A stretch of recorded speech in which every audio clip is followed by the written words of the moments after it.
The Majority Report with Sam Seder. The destiny of America is always safer in the hands of the people than in the conference rooms of any elite. Sam Seder. They are unanimous in their hate for me, and I welcome their hatred. We must guard against the acquisition of unwarranted influence, whether sought or unsought, by the military-industrial complex. The Majority Report with Sam Seder.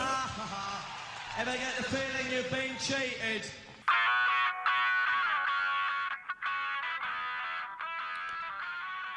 It is Monday, October 6th, 2025. My name is Sam Seder. This is the five-time award-winning Majority Report.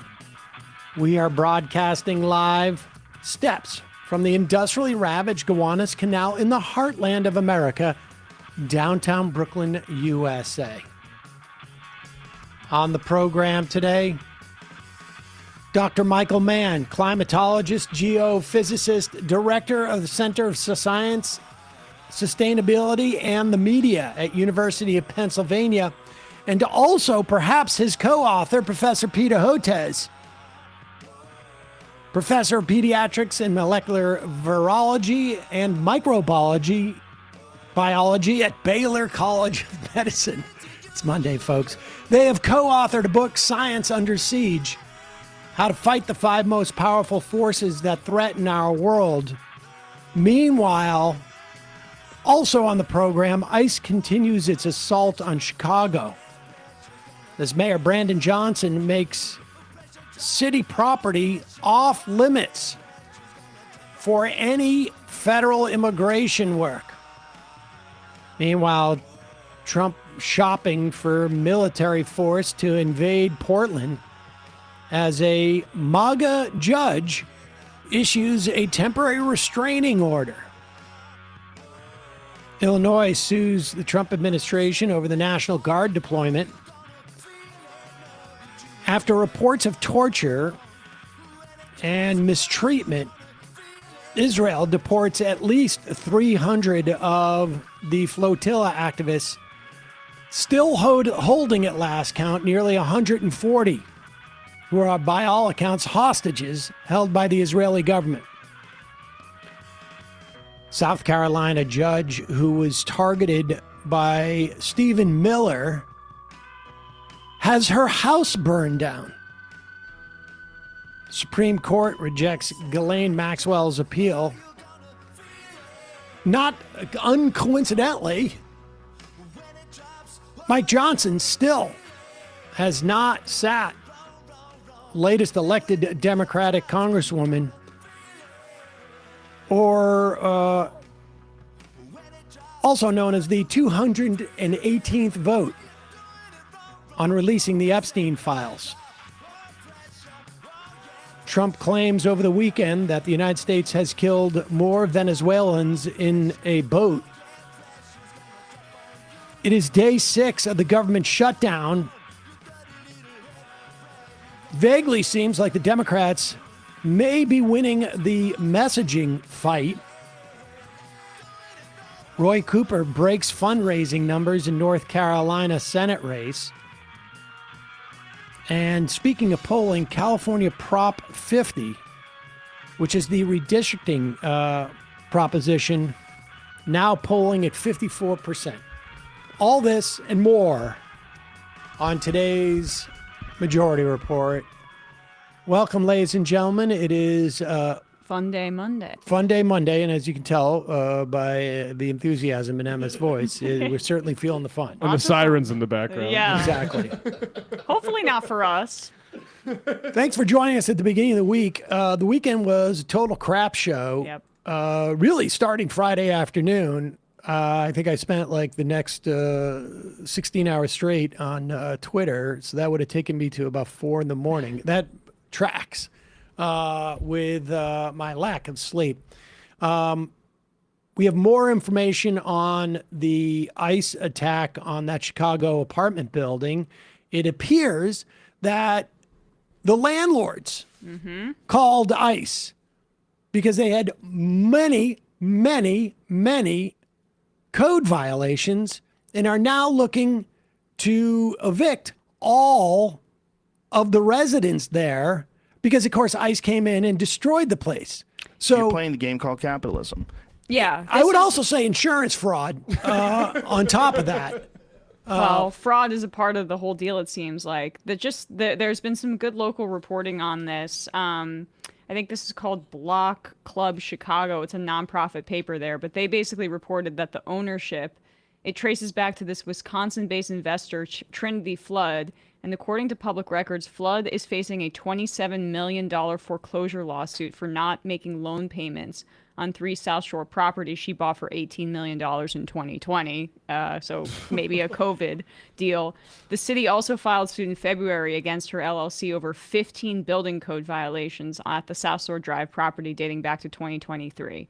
So they're trying to clear out the property by neglecting it, it seems like, because it's quite expensive. And what better way to do that than to have ICE come in, terrorize your tenants, and trash the place? Very reminiscent of the last report that we had of Tren de Agua infiltrating an apartment building. That one, I think, was in Ohio, was Colorado. it? Colorado. Colorado in the run-up to the election. Meanwhile, in Chicago, ICE has gone completely out of control. We have a lot of clips that we'll play later in the program, including the Chicago Police Department getting tear gassed by ICE. We have a lot of footage of Chicagoans pushing back against ICE in multiple different ways. But just to give you a sense of how completely out of control, I mean, unprofessional, forget about. These people are just thugs. They're thugs, they're goons. They don't care about public safety whatsoever. As far as they're concerned, they're in enemy territory. Now, this ICE guy stuck in traffic, it's possible that there was a scooter in front of him that had stopped on purpose. Regardless, there's absolutely no justification for what you're about to see. You should also know this is across the street from a school, and a 2-year-old who was in a nearby car had to be taken to the hospital because they were overcome with this tear gas. Play this clip. Look at the white car. That's ICE.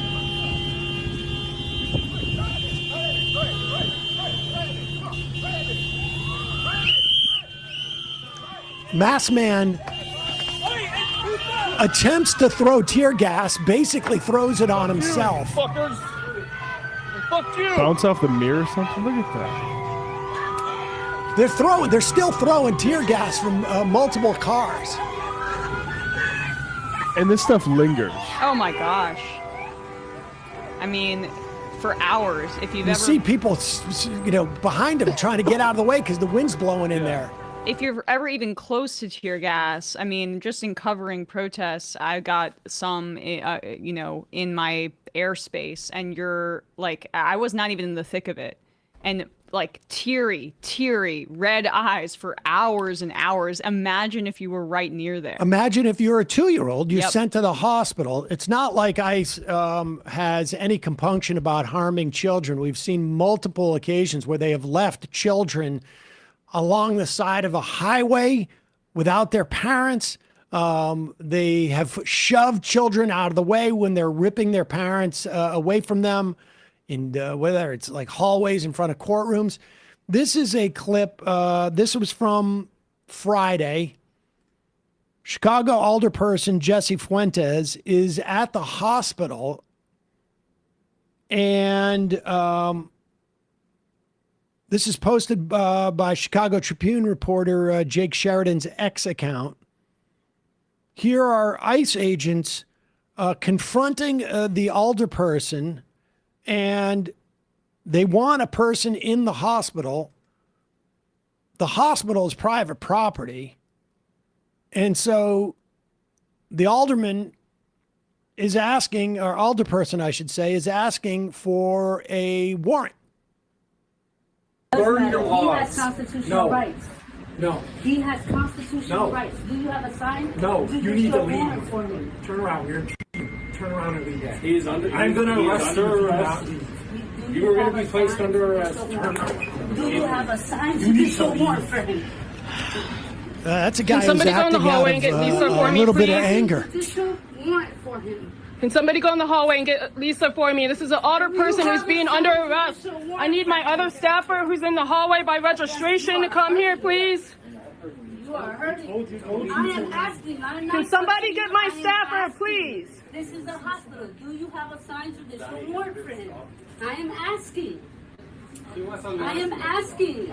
I did not touch you. He told you to leave. I did not touch you. Right. Now you're I under did not arrest for touch you. impeding. I did Thank not you. touch you. Where- I asked you if you had a Is sign Lisa to still out there? show warrant for him. It is very simple. It is very simple. That man has constitutional rights. I did not touch you. It is a public space. I am not trespassing. I am asking you. Do you have a signed judicial warrant? I am asking.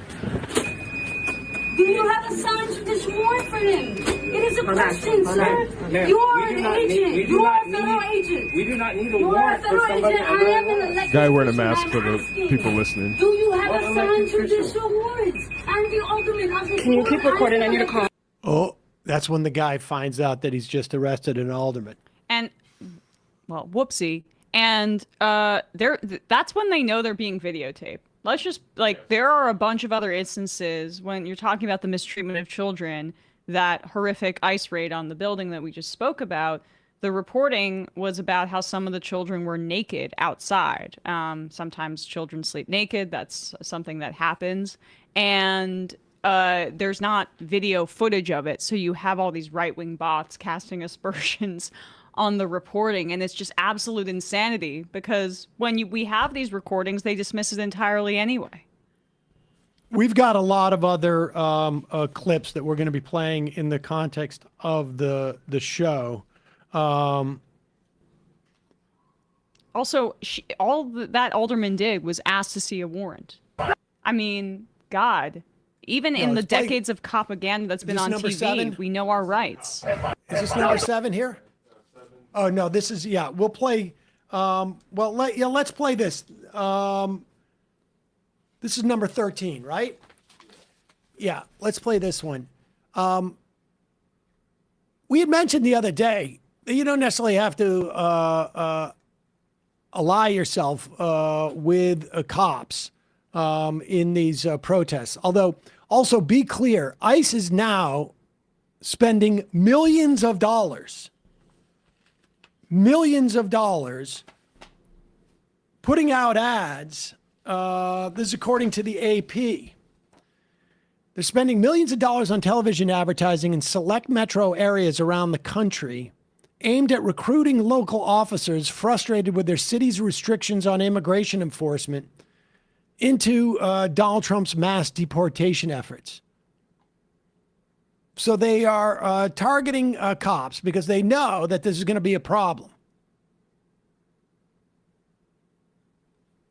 Remember, they have $30 billion. $30 billion to hire 10,000 more deportation officers.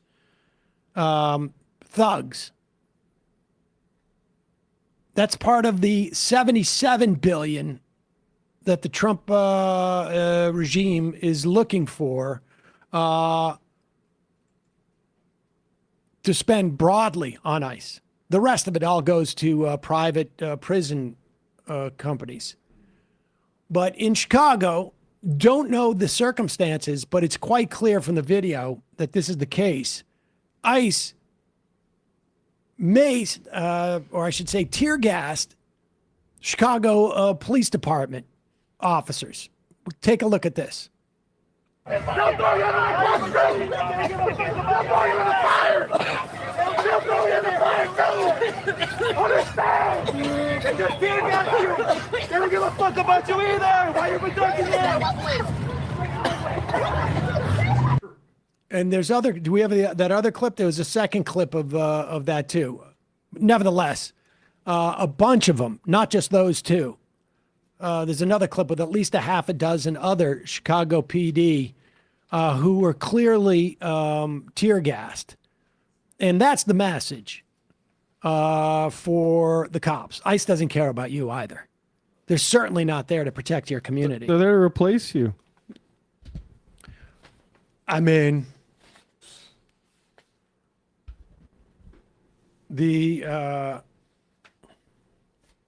abolish the police, I guess, and just replace them with Stephen Miller's Gestapo. Federal Gestapo.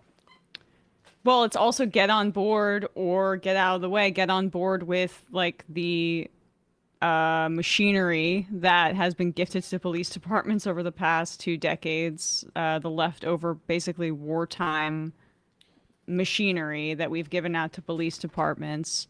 Now we're superseding those folks to just have a federal Gestapo do it instead. But what's the whole point of doing this for cops if you're just going to have Stephen Miller's stormtroopers? I mean, it really is like this is the end result of the erosion of our rights, and we've brought the war on terror here to domestic soil, and immigrants and folks in those communities as well are the ones on the front lines. In a minute, we're going to be talking to Dr. Michael Mann, climatologist, geophysicist, director of the Center of Science and Sustainability and the Media at University of Pennsylvania, co-author of Science Under Siege, How to Fight the 5 Most Powerful Forces That Threaten Our World. First, a couple of words from our sponsors. This episode of The Majority Report is brought to you by Wild Grain. They're a new sponsor, and it's awesome stuff. What did Brian call it? Pa bake? I can't remember. Wild Grain is Par bake. It is the first bake from frozen subscription box for artisanal breads, seasonal pastries, and fresh pastas. All the items conveniently bake in 25 minutes or less. This is not store-bought stuff. Wild Grain uses a slow fermentation process that's easier on your belly. It's richer in nutrients and antioxidants. It's made with simple ingredients you can pronounce. I will also tell you this stuff is absolutely 100% delicious. Wild Grain's boxes are fully customizable. They're adding seasonal and limited time products for you to enjoy. In addition to their classic box, they now feature a gluten-free box and a plant-based box. I've made Saul a bunch of croissants that we got, some apple cider donuts. Very nice. Some ravioli with squash and I can't remember what kind of cheese, like a ricotta cheese, I think, which was amazing. But it's like it's homemade pasta. But they have not Legos, but like the sort of I can't remember what the name of it is, but they're like cookies that are ridges on it. I don't know. But great bread, really fantastic. Super easy. You get it in a box. Almost all the stuff in there is recyclable. You put it in your freezer and you pull it out when you need it. You drop it on a tray. 20 minutes later, 15 minutes later, 25 minutes later, you have fresh baked bread. It's amazing. This fall, treat yourself and your family to warm sourdough breads and seasonal baked goods from Wild Grain. Rumor has it they have apple cider donuts, I can confirm. Yes. And pumpkin cinnamon biscuits. So get them before these seasonal items sell out. For a limited time, Wild Grain is offering our listeners $30 off their first box, plus free croissants in every box when you go to wildgrain.com/majority to start your subscription. Warm croissants may be the absolute best thing you've ever eaten. And you heard me here. Free croissants in every box. $30 off your first box when you go to wildgrain.com/majority. That's wildgrain.com/majority. Or you can use promo code majority at checkout. Don't miss their seasonal products. Do yourself a favor. Try it once. You will. I guarantee you will enjoy this. It's delicious, and it's so much. I can't even compare it to actually cooking bread from scratch because I've never done that. You don't make croissants? No. Yeah. Sounds hard. I know, it's surprising.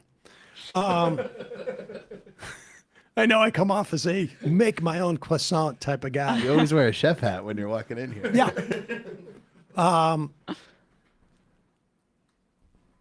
Oh, all right. Let's talk about something else that is one of my favorite things too. Of course, I now wear my sweatshirt is almost like a daily. My hoodie is my almost like daily thing because it is awesome. It works in every temperature.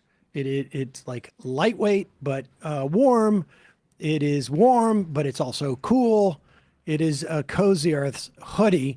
And they have joggers that are exactly the same material, and they're fantastic. They maintain their form, I guess. I don't know how to say that, in a way that like you don't feel embarrassed walking around in them. They look like pants. They're structured, yeah. But they're also incredibly soft. And they're cool, but they're warm. I don't know really. The sheets are also exactly the same way. They are temperature regulating. They are guaranteed to give you a comfortable night's sleep. They're made from viscose rather, which is from bamboo. They naturally wick away heat and moisture from your body, help you sleep several degrees cooler, which is extremely important to me. They have something called the Bubble Cuddle Blanket. I've not tried this, but it is an ultra soft blanket that has a combination of comfort and style. It is a mid-weight faux fur blanket that's great for lounging anywhere in your home. I think my kids and my cats would like that. Honestly, the bedding is fantastic, incredibly soft, incredibly temperature regulating. The hoodie and the joggers, super comfortable.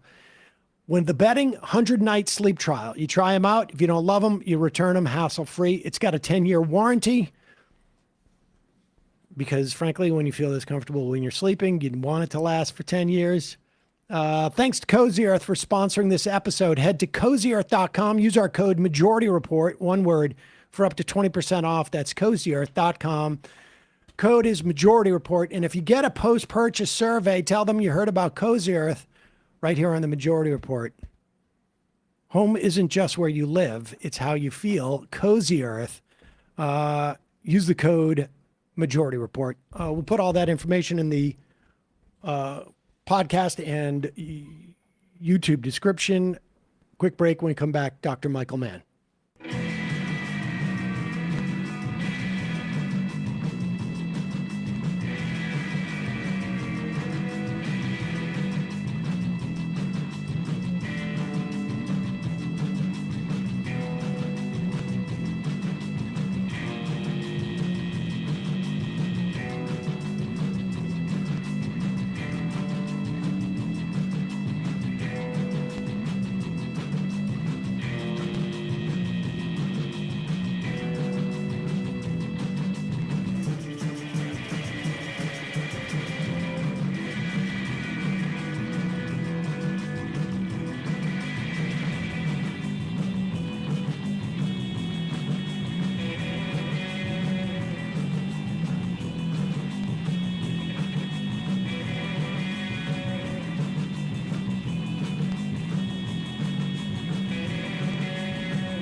We are back. Sam Seder, Emma Vigeland on the Majority Report. It is a pleasure to welcome back to the program Dr. Michael Mann, climatologist, geophysicist, and director of the Center for Science, Sustainability, and the Media at the University of Pennsylvania, co-author with Dr. Peter Hotez, professor of pediatrics and molecular virology and microbiology at Baylor College of Medicine.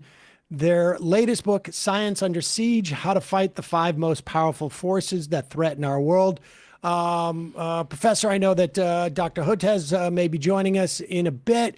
It is great to see you again. We have had many conversations over the years about, in particular, I mean, both about climate change, but about specifically, I know you and I have had this conversation for quite some time about scientists' role in this sort of new world, which is now probably 10, 12, 14, 20 years old of dealing in mostly in the context of climate change, but the sort of the I guess the palette has extended to all sort of science in a broad stroke. To pushing back on this, tell us a little bit. You've written about the 5 Ps, but before we get there, just tell us about, like, over the course of your career, how the environment has changed. Not literally the environment, but the environment to talk about the environment. Yeah, thanks, Sam. It's great to be back with you. And indeed, over the years, we've talked many times about climate disinformation and this concerted effort by bad actors to sort of cloud the public discourse to prevent us from taking the needed action.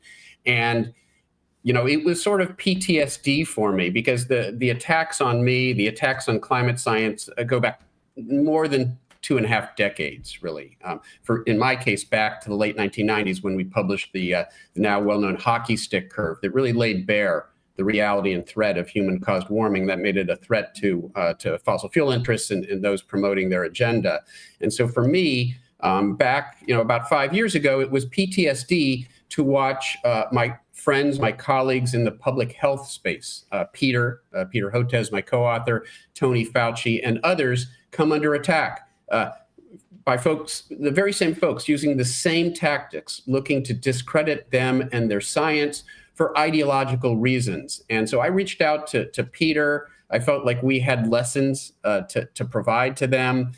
We became friends, and we decided we had a book to write here about, as you allude to, the sort of metastasization of what was once this sort of, to use a public health analogy, a localized cancer that is now metastasized to impact not just all of science or any areas of science that are policy relevant, but our fact-based discourse itself.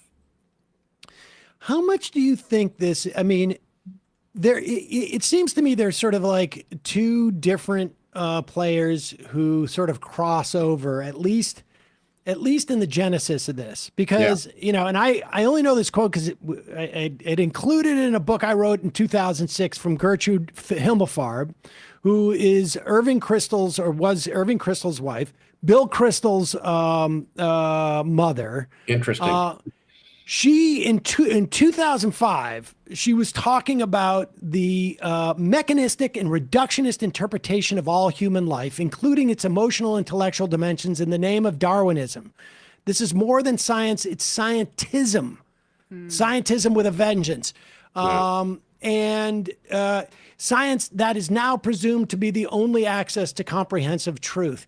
They have been attacking in the conservative movement science for decades and decades because this narrative ultimately helps them, whether it is we shouldn't have lead in the gasolines, we shouldn't pour mercury into our water.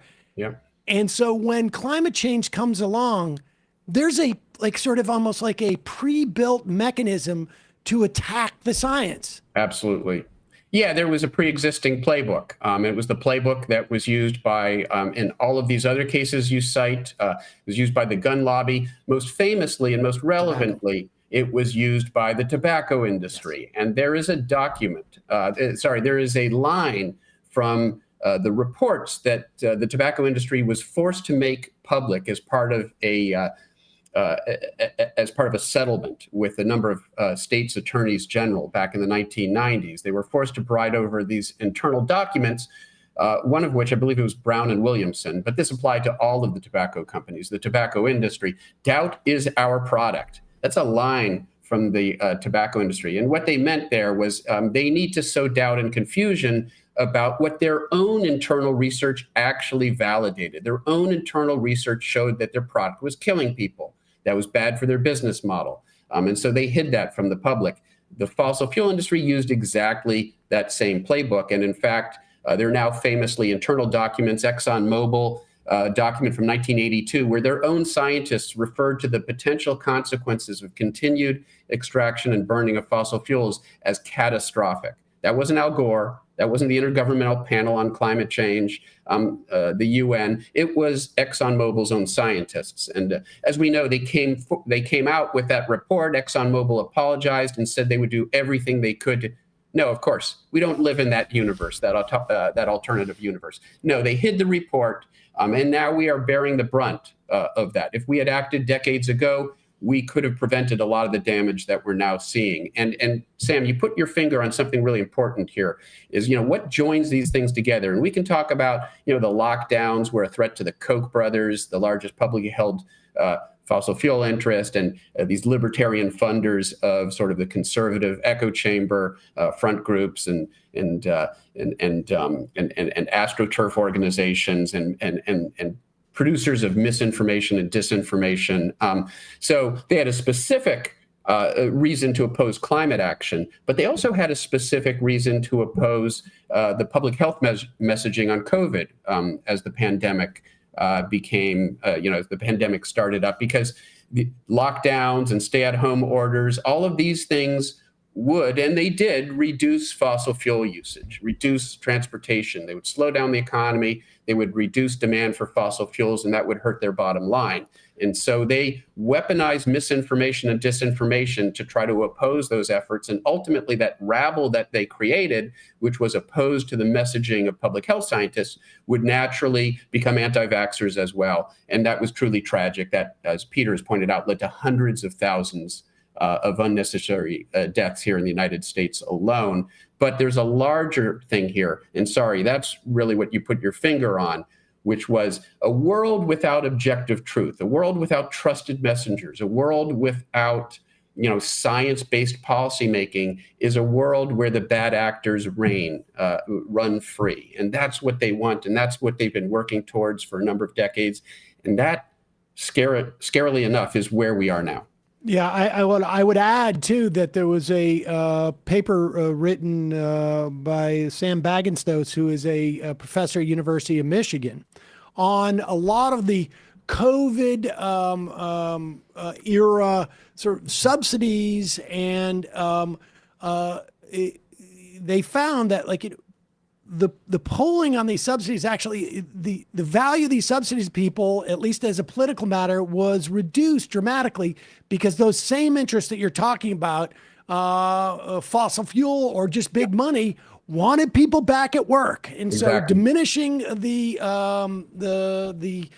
subsidies and stigmatizing them and keeping people safe, which meant less engaged with things on a day-to-day measure, or you've got to put protections in, was just not in their economic interests. Yeah, so absolutely. Let's turn to the 5 Ps that you talk about, just to sort of organize where these threats come from and what we're getting from each one of these. I do want to talk to you about sort of the, and then you obviously you have a big part of going forward. What are the strategies and tactics that we need to employ, and who needs to be employing those?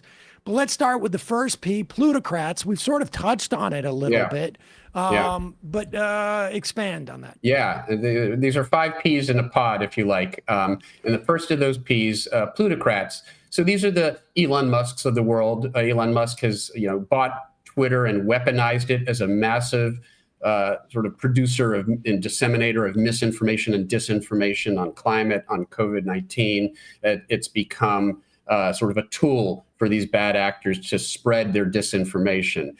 Rupert Murdoch, another plutocrat who, of course, the News Corp, Fox News, Wall Street Journal editorial pages, his media empire is the largest media disseminator of misinformation and disinformation. By the way, Elon Musk's buyout of Twitter was leveraged by Saudi Arabia and Russia. Do you think that's a coincidence? It's not. Those are sort of 2 of the premier petrostates. They don't want climate action. They don't want us to move forward towards renewable energy. And they have weaponized social media using bot armies and troll farms to promote disinformation, to prevent, aimed at preventing any public action here. There are other plutocrats as well. Many of them fund this massive infrastructure, the Koch brothers we mentioned, who fund this sort of libertarian infrastructure, these various organizations, front groups, misinformation, disinformation websites that are all aimed at pumping misinformation and disinformation out into the public sphere that opposes science-based messaging on climate or on COVID-19 or anything that in any way threatens their libertarian vision of the world, their agenda. I have to say, I had forgotten. I don't know why it had never occurred to me that Russia, and for that matter, Saudi Arabia, but in particular Russia, wouldn't have the same incentive structure as the Koch brothers. The price of oil that Russia sells is intimately tied to the price of oil that the Koch brothers are going to sell. And they are a petrostate, Sam. That is their largest asset. Of course. It's just that, like, because it's Russia, it hadn't occurred to me that they would operate in the same way, that it would be more, to the extent that they want to destabilize things in the United States, it's not necessarily to no end. It is specifically they want to help the forces that will put more money in their pocket like anybody else. And it's both. It's both. They want to do both of those things. So it's a twofer, if you like. And we talk about that in the book, destabilizing Western civilizations and enabling their business model at the same time. And it depends on enclosure, right? I mean, just to stick on this for just a second, these are dinosaur companies, at least with the fossil fuels, that need to delay as they've been doing for decades, concealing this information for their business model to continue. But it also the dinosaur analogy, by the way, is a good one, because we're literally talking about fossil fuels that were buried 100 million years ago or more, and they're bringing them to the surface to burn them. Yeah. Right, and it just is amazing to me how quickly these financial forces were able to completely overtake our communications channels, and how easily an environment of full disinformation where nothing means anything or anything can mean anything abets a fascist project, because it creates such an advantage, or you can start the race so much earlier than everybody else who's catching up to the facts that would be relevant. Yeah, well, Emma, I think you've brought us to the last of the P's, the press. And by that, we mean the media writ large. And obviously the conservative media, the Murdoch media empire, conservative news organizations that promote climate denialism, that promote anti-vax rhetoric. But also, we take aim in the book at the legacy media, the mainstream media, which is so guilty today of what we call performative neutrality, this idea that we have to elevate anti-science to the same level as the actual consensus of the world's scientists, balance in favor of accuracy. And, on the pages of the Washington Post and the New York Times, you will find that sort of misinformation, disinformation, or framing that is advantageous to these bad actors, whether it's the New York Times on Sunday. This was a few weeks ago, a day when we are supposed to be sort of we're embracing solar energy as part of the clean energy transition. And they published an op-ed about geoengineering. No, we don't have to reduce carbon emissions. We'll just pump particles into the stratosphere to block out the sun. What harm could possibly come from that? Ironically, yes, that's one way to try to cool down the Earth. It actually does block some of the sun, so it makes solar energy even less viable. On Sunday, they published that. And the Washington Post and the New York Times have platformed the lab leak theory on many occasions, the lab leak theory of COVID-19, though there's no scientific evidence for it. There's no peer-reviewed literature behind it. The overwhelming evidence is in favor of zoonotic spillover, that bats and pangolins, these viruses are passed along through interactions between different species and ultimately to us. And so that's been a real problem. And the other thing, and Emma, I think you're referring to, you're underscoring this. A lot of our mainstream media are now actually being bought out by plutocrats. Every day, there's a new headline of a new what we used to think of as a mainstream media organization that is being bought out by a conservative plutocrat. What could possibly be the agenda? We know what the agenda is there. They don't care if they return a profit.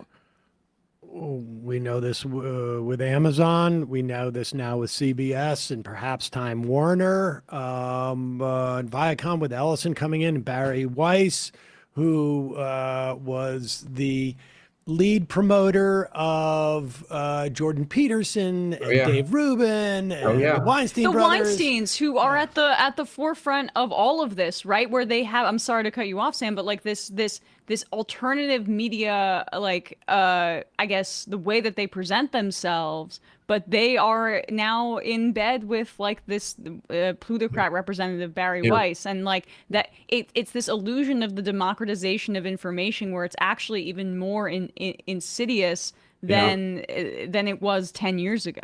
Yeah, absolutely, Emma. In terms of the P's, we covered also petrostates simultaneously following the plutocrat. What about the pros, as it were? Yeah, and we'll combine the pros and the propagandists. These are the people who are down in the trenches, disseminating misinformation and disinformation, often making money from doing so, whether it's fossil fuel industry funded talking heads who are actually paid to promote their talking points in op-eds and on news programs, or as Peter has talked about quite a bit, these sort of public health influencers. There's a movement that the sort of I'm forgetting the exact term that we use, but there's a health movement right now among conservatives that basically rejects the messaging and the wisdom of the public health community and turns to these alternative sort of Maha people. The Maha, exactly. RFK Jr. is now the figurehead of that. He's the head of Health and Human Services. We at the very top of our government. Our policy now is run by, individuals who are tied to this this sort of fake health industry, and they make money by selling these miracle cures. And people won't buy their miracle cures if they believe in the efficacy of the conventional cures, vaccines, and masks, and all the other measures that the public health community has been promoting. And so they need to discredit the public health community to sell their product. And that's become an important part of the Maha movement. And when you still at those very press conferences, at that press conference where RFK Jr. was trying to blame vaccines and Tylenol for COVID-19, he was actually marketing for autism. For autism, blaming it for autism.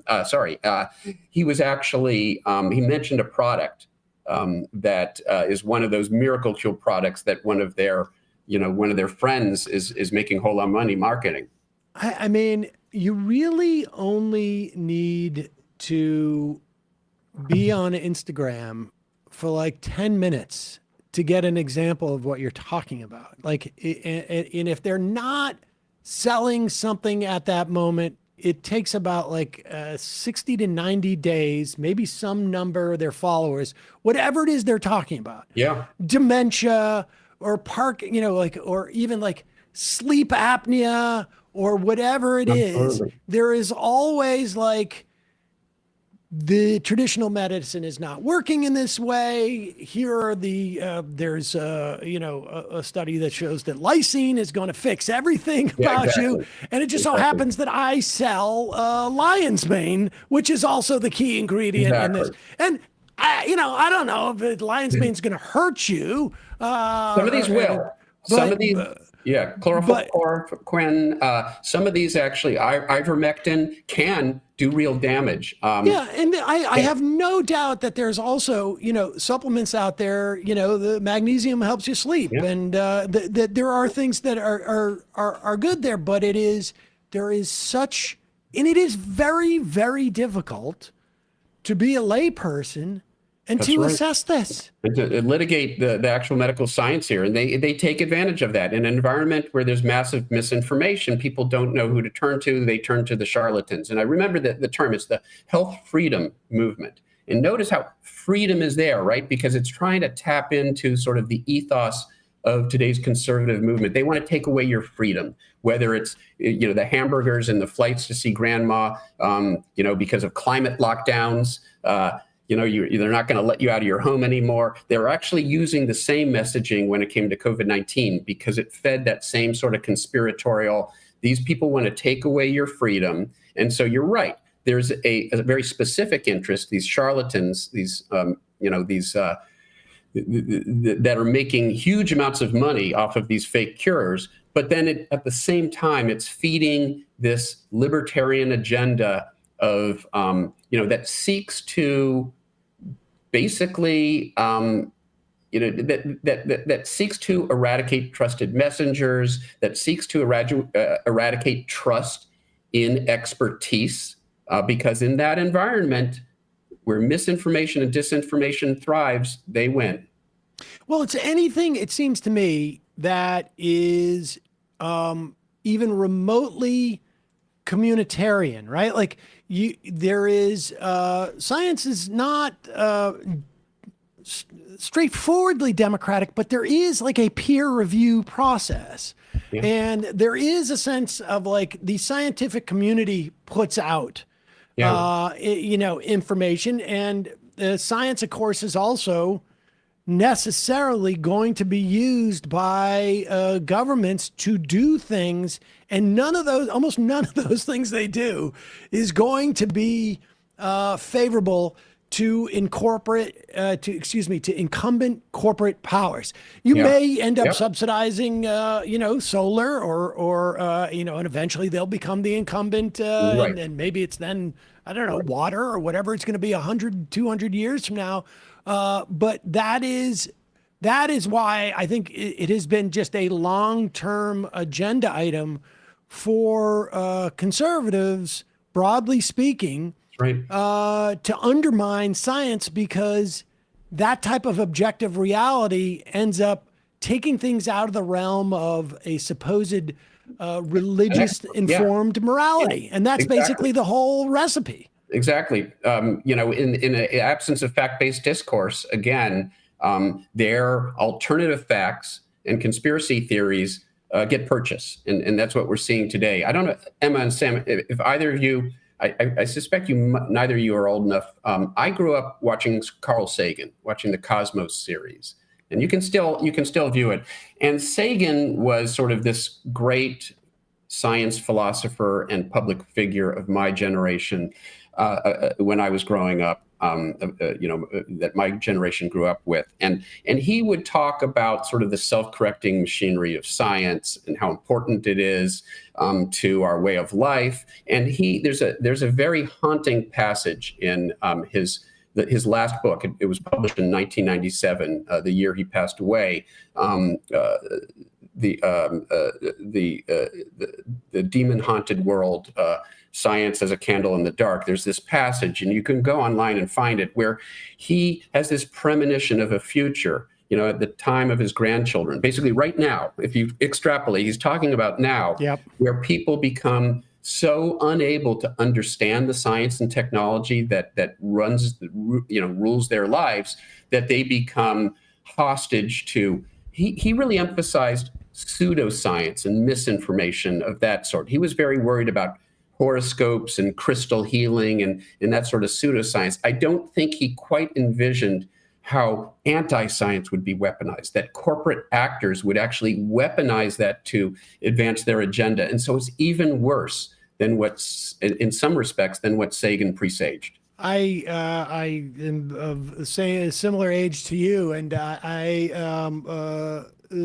you can find, I think Sagan was on with Charlie Rose when he really articulated that fear. It is eerie. Yeah. But I also have to say, I mean, and this is sort of my little bailiwick, is the blind spot to the corporate interests that were then championed by conservatives was there then. Yeah. And it was a blind spot because there was this sense that, like, well, we all go to the same country club. Yeah, we or care all, about democracy. We care about it, right. and like the idea of like, well, the theory, well, they have to live on this planet too, but the attitude I think that they have is like, well, that's why I have all the money to insulate me from the implications. A naive assumption of good faith. Yeah. And that really was that was the weakness, as you say. Let's talk about strategy and like what the response is. I mean, one of the conversations I am quite sure that we've had in the past was the disadvantage science, and I think it's the same thing with education. I came across the same sort of dynamic. When people want to attack education, when people want to attack science, it is people who are specifically propagandists, communicators, who are coming into this space and going up against, let's say in the context of educators, like education is very sort of student oriented. It's very hard to have a broad ideology about education because it is so specific to who you're teaching at any given point. And in the battle of ideas, that's a disadvantage. And science is the same way. You rely on nuance. You rely on the idea of like, what is true is what is most provable at this time. That evolves over time. And science is a process. And it is not a sort of like a static thing. That's a really hard argument to make if the guy you're arguing against is just saying like, I don't think so. How come you guys don't agree with what you did 5 years ago? Yeah, we're trying to build something. They're trying to tear it down. And there's a fundamental asymmetry there. That is the asymmetry that we're seeing writ large in our politics today. And they just have to confuse. We need to educate. And science is tough to start with, right? I mean, and it's often laden in jargon, and scientists have to work very hard to be able to explain things in terms that are accessible to non-experts. It doesn't come naturally. And it's hard. But it's a whole lot harder if you're communicating against this massive headwind of a disinformation machine that is trying to confuse the public, that is trying, and they win, right? If they can confuse the public. And so their strategy is to throw so much mud on the wall that there's just no way that you, as the person who's trying to clarify this things, can scrape it all off. And so there's an asymmetry in this battle to begin with. Now you add the fact that they have the leading plutocrats of the world's wealthiest people funding their disinformation effort. And we've got a sort of a ragtag team of communicators and scientists who are in it because they're trying to do the right thing, not making a whole lot of money doing so. There are so many layers of asymmetry here. That's in the book. In the closing message is sort of, I borrow sort of, I wax Tolkien-esque. We wax Tolkien-esque because this is an epic battle for the future of humanity. And there's no guarantee that we win this battle, right? And as I say, no white wizard will come to our defense here to save the day. But we do have truth on our side, and the stakes couldn't be greater. So we have to fight this battle. What are some of the, what is your message to scientists? And then let's talk about lay people in terms of dealing with this. Yeah, I mean, my message, our message to scientists is that we have to be out there being willing to speak truth to power, to speak up. The other side is doing everything they can to silence us, to intimidate us. That's why they come after Peter. That's why they come after me. And we detail some of our numerous adventures in the crosshairs of the disinformation machine in the book. But that hasn't deterred us because we know that the stakes are so great. They're literally the future of human civilization as we know it. And so we ask scientists to be brave, to be willing to speak truth to power, to be willing to work together with organizations because alone we're very vulnerable. As individuals, we're vulnerable, but there's strength in numbers. And as we work together, as we team together, and we work with scientific organizations and the scientific societies to try to push back against the misinformation, to push back against the disinformation.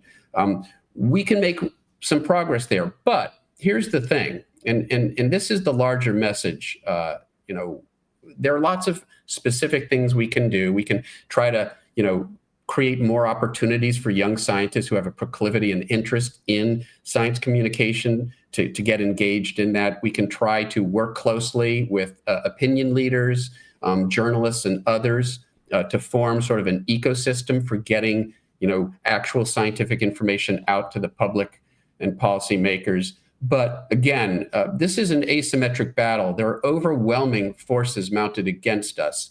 And in the end, if we don't change our politics, there isn't any obvious way forward. The most important thing that we can do is to participate in the political process. Because if we don't win back, our federal government for the side of science and fact-based discourse, our democracy is so fragile at this point. We are at such a vulnerable point right now that I fear that if we don't see people rise up, turn out in massive numbers in the midterm elections, where there's still maybe some time to steer this ship, if that doesn't happen, it's hard to see a way forward for the United States. And we see other Western nations also becoming vulnerable to some of these same, sort of authoritarian headwinds, tailwinds rather. We're seeing a movement towards authoritarianism in many other Western nations. And so, we are at a juncture, at a crossroads right now. And it's important that we recognize that. We recognize that we are in the midst of a, what is truly a battle, an existential battle for the future of humanity as we know it. And it's happening right now, as Sagan and others predicted. Well, there's also the fact that this, we were talking, I think, about our democracy, and you are correctly talking about these threats to the United States, but we don't exist in a vacuum, obviously. I mean, we started the conversation with you speaking about some of these other incentives of who, invested in Twitter and that kind of thing.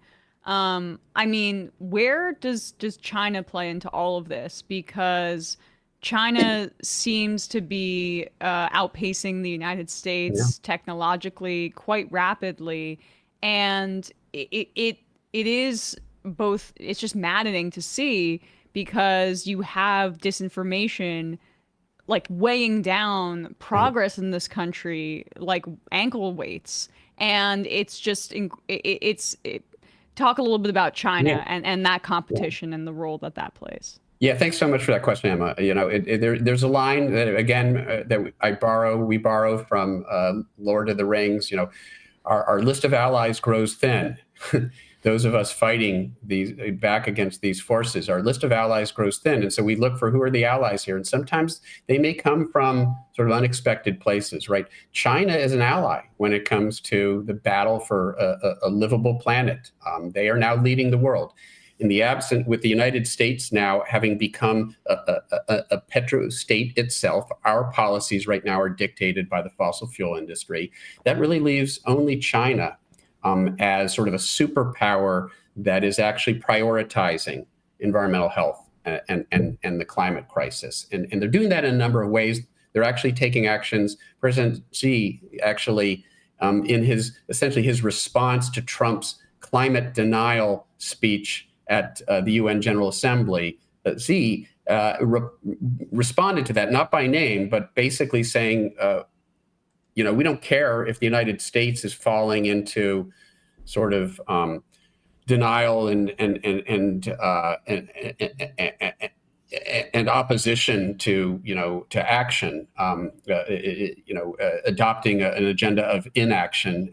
We will still lead, and we will lead by reducing our own emissions.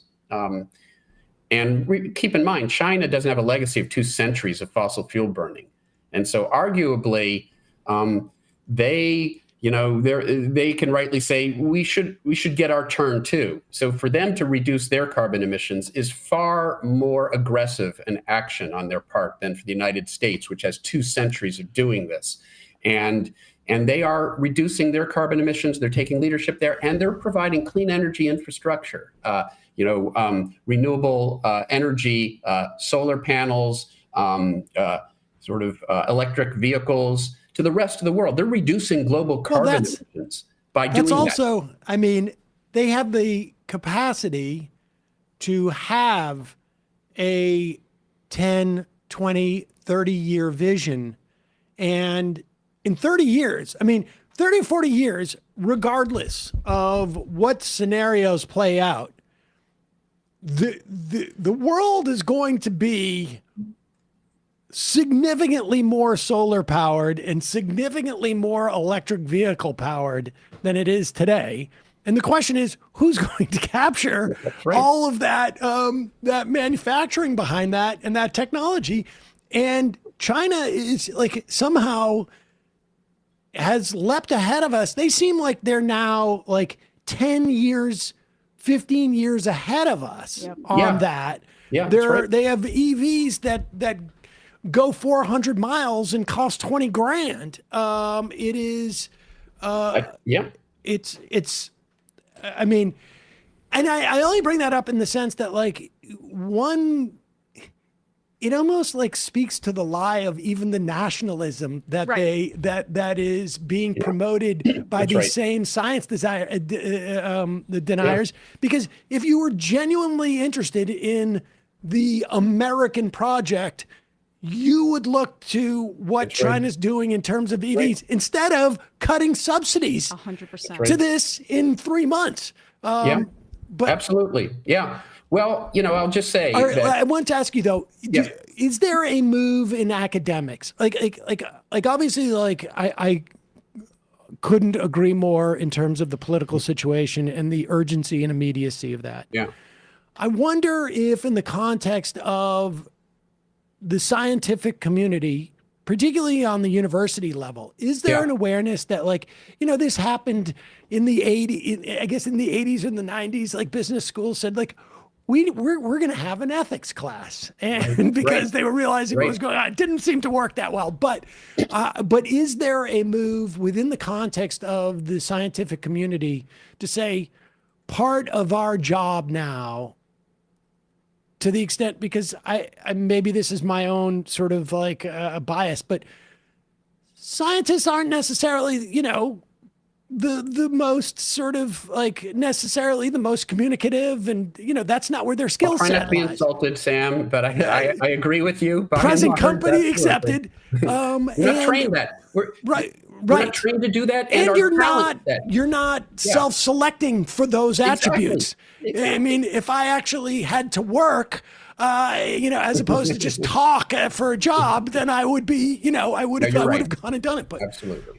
But is there any effort to, I don't know, either create a new discipline within the context of like science departments, or, you're on the science communication tract, or just broadly speaking, some, training for how you, I don't know, apply for grants, in the face of a system that is obviously stacked against. I mean, like there's capitalism in scientific grants as well. I mean, what's the answer on that?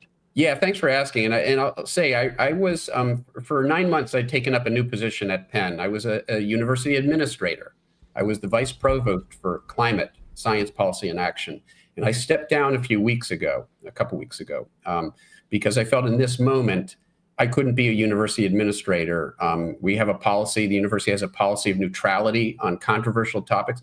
I had to be out there speaking truth to power at this moment. And so I stepped down from that position, from that administrative position. I still direct a center here at Penn. I'm still a professor here at Penn, but I'm not a university administrator. And I feel it frees me up to talk about these things, because we have to be able to be out there talking about this. And as you say, do we need a new sort of, area of sort of academic inquiry, science communication? I think so. I think communication is a field, and I think increasingly there's a lot of support and interest in sort of science communication as an academic discipline. And our center here at Penn, which is partly it's in the School of Arts and Sciences, and it's also partly in the Annenberg School for Communication. And our center actually works towards the science of science communication. How can we be more effective? How can we provide more opportunities? And again, we need to not tell every scientist that they should be out there, speaking to the public, because you put your finger on it. A lot of them shouldn't be out there speaking to the public. Their talents lie best in them being in the laboratory doing the science that they do.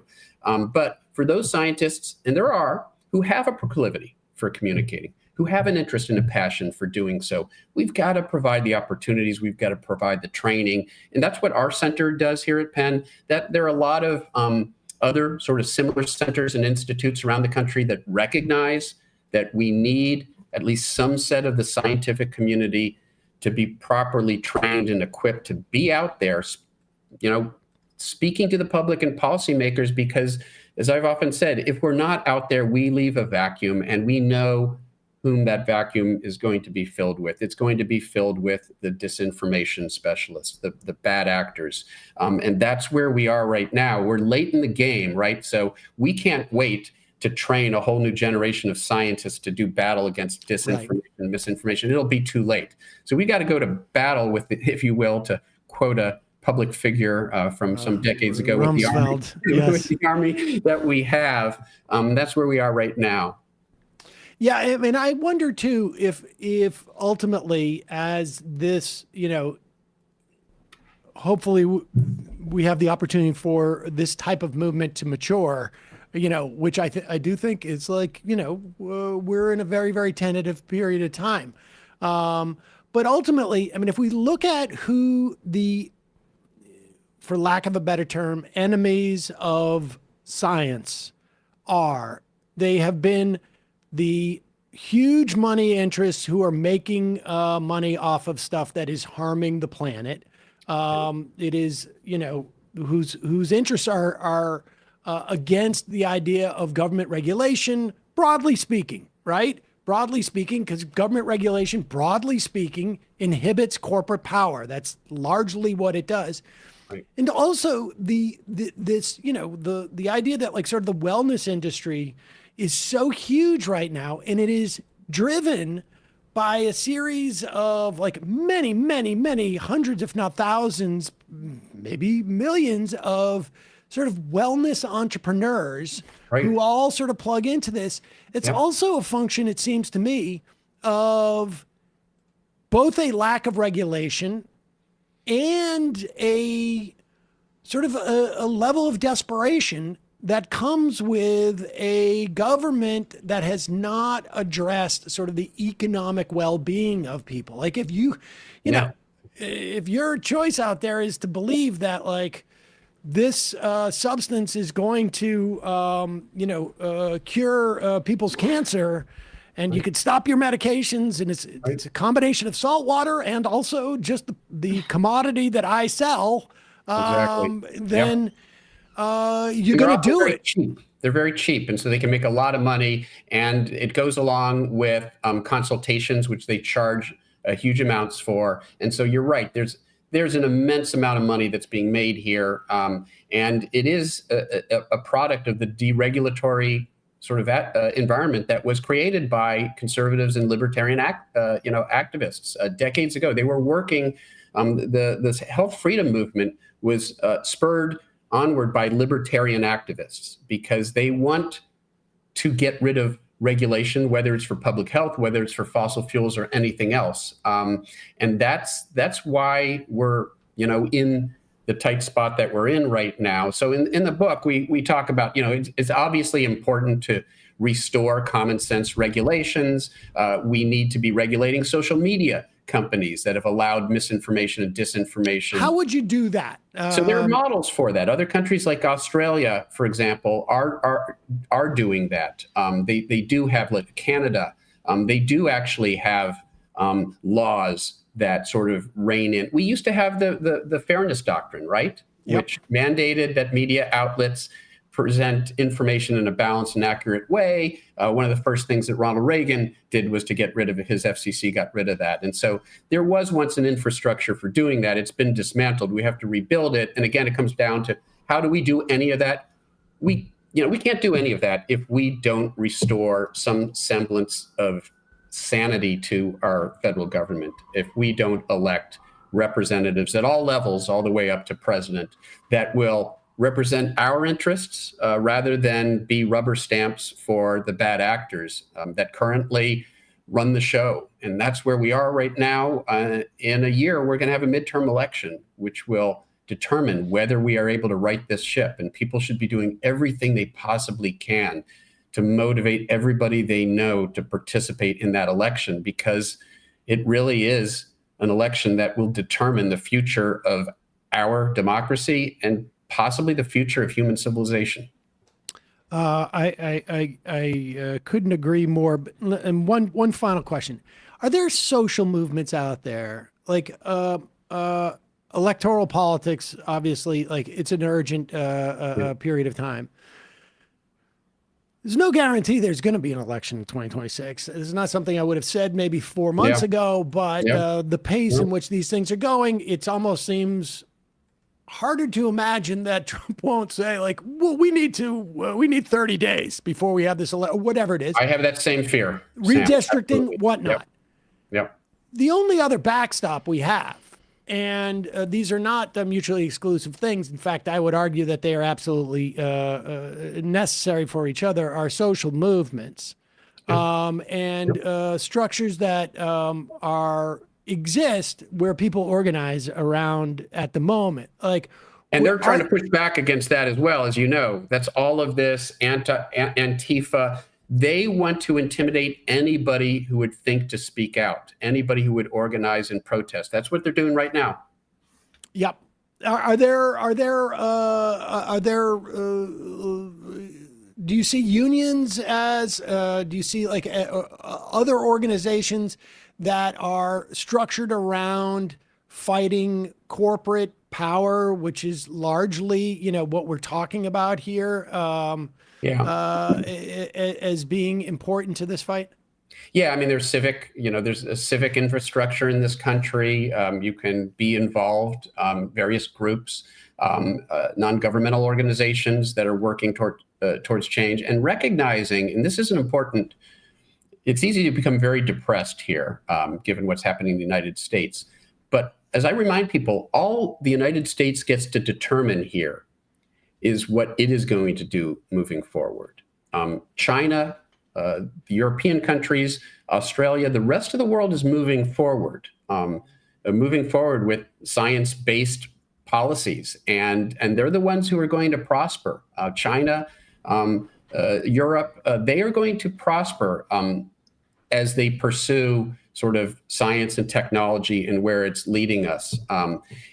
If we turn our back on science and technology, which was ultimately this country was built on it, if we turn our back on that, as you alluded to earlier in the conversation, we're going to fall behind the rest of the world. And so I'm pretty confident that the world will move forward, that we will get off fossil fuels, we'll move towards renewable energy. We're already doing that. We're already seeing that happen. All the United States gets to determine at this point is, will it be part of the solution or will it be part of the problem? And if it's the latter, then the other countries of the world are going to have a really tough conversation about what to be done about the bad state actors, Russia, Saudi Arabia. And do we want to be in that group? Dr. Michael Mann, climatologist, a geophysicist, director of the Center for Science, Sustainability, and the Media at the University of Pennsylvania. The book is Science Under Siege: How to Fight the 5 Most Powerful Forces That Threaten Our World, written with Dr. Peter Hotez. Please give him our thanks for the work that he's been doing as well.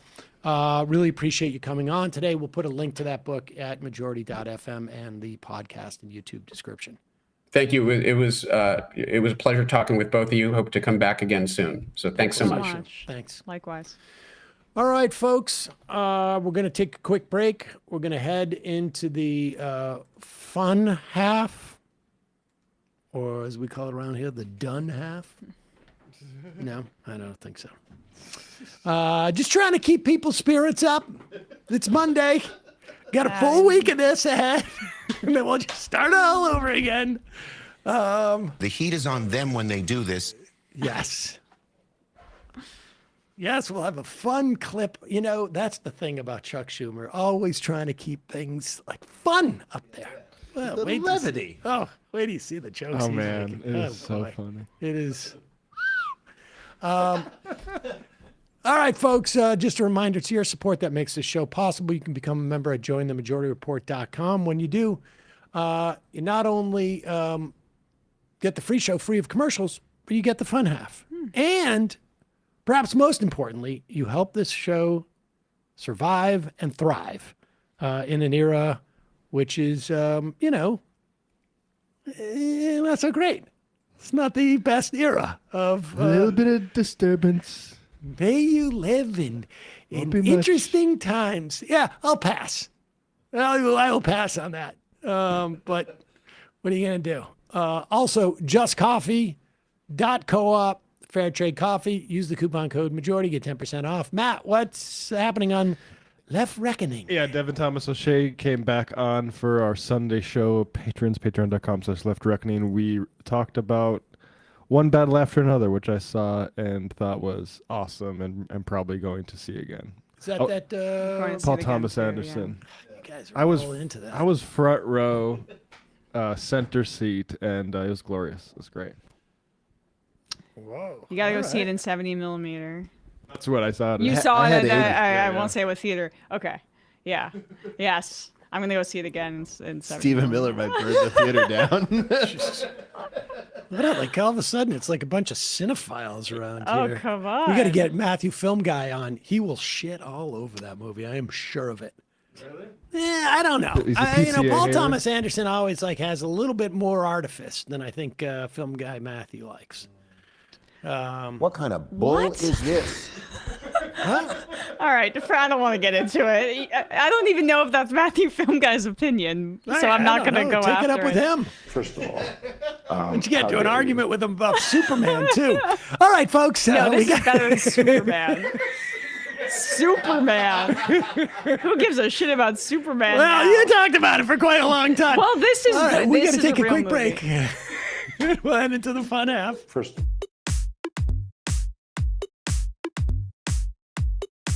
Left is best.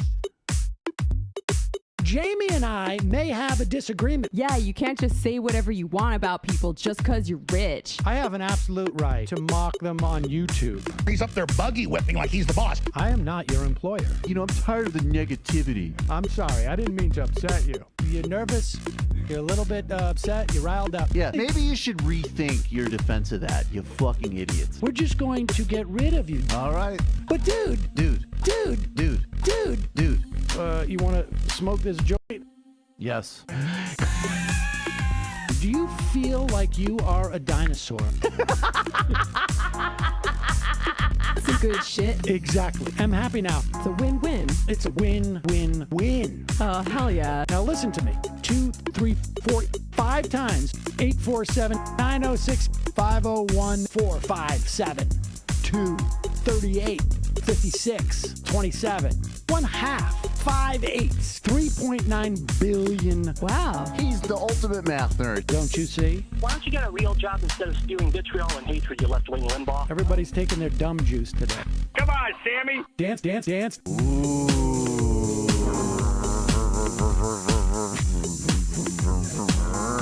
Rand Paul. I had my first post-coital scene with a woman. I'm hoping to add more moves to my repertoire. All I have is the dip and the swirl. Fine, we can double dip. Yes, this is a perfect moment. No.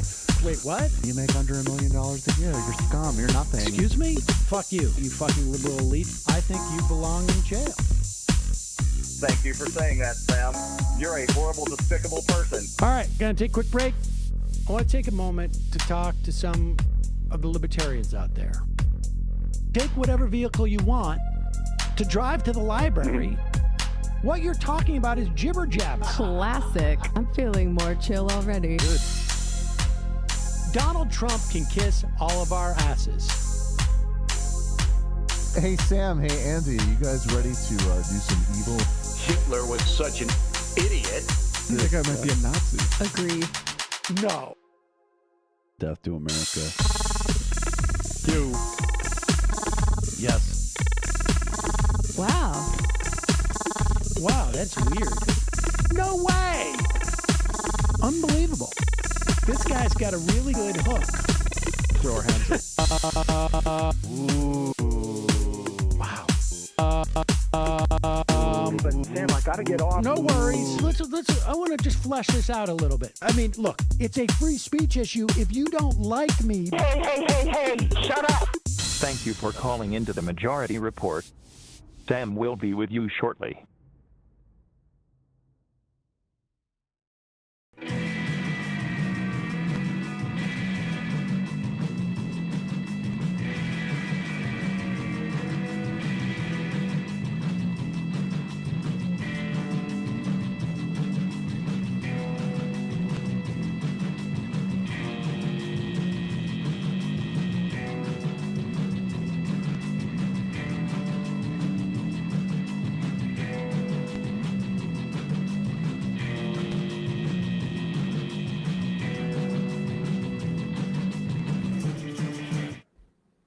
we are back.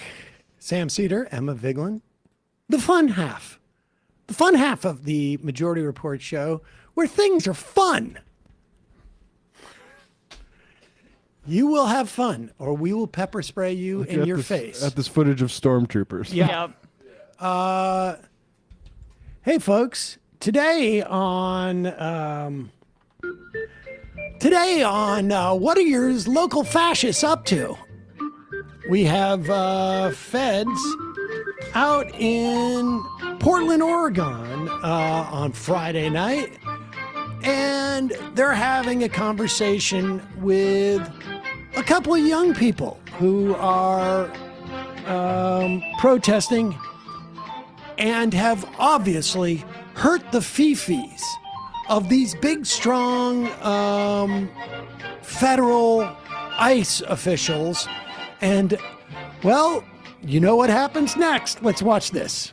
Oh, wait, go back. Is that the beginning that we have? It starts at No, started earlier, because I want... They cut the climax to the beginning, but we can play it from... Yeah, play it. Yeah, I don't want to see... I want to see the build-up. I just want to show you what, scroll through that a little bit. I want to show you just exactly what the supposed threat was. Yeah, let's take it right here.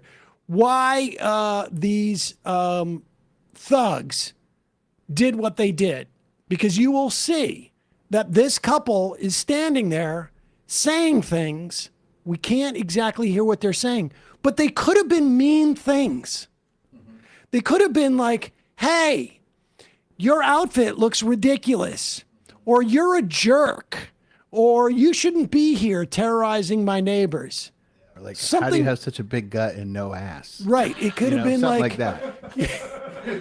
The ass went to the gut. Yeah. You know when you have a dent in a car and it just goes out the other way?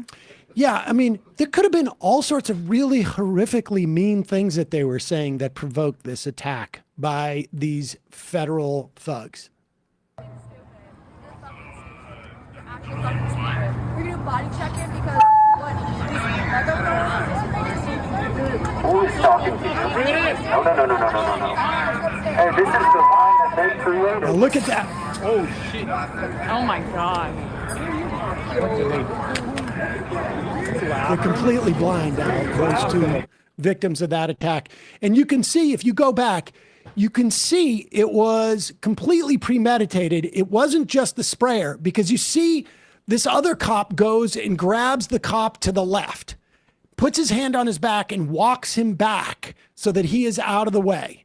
So that guy with the spray went up with the intention of spraying. You see that? Yeah. That guy with the spray went up there with the intention of spraying regardless. And it was because I heard what that woman was saying. She was saying, you're effing stupid.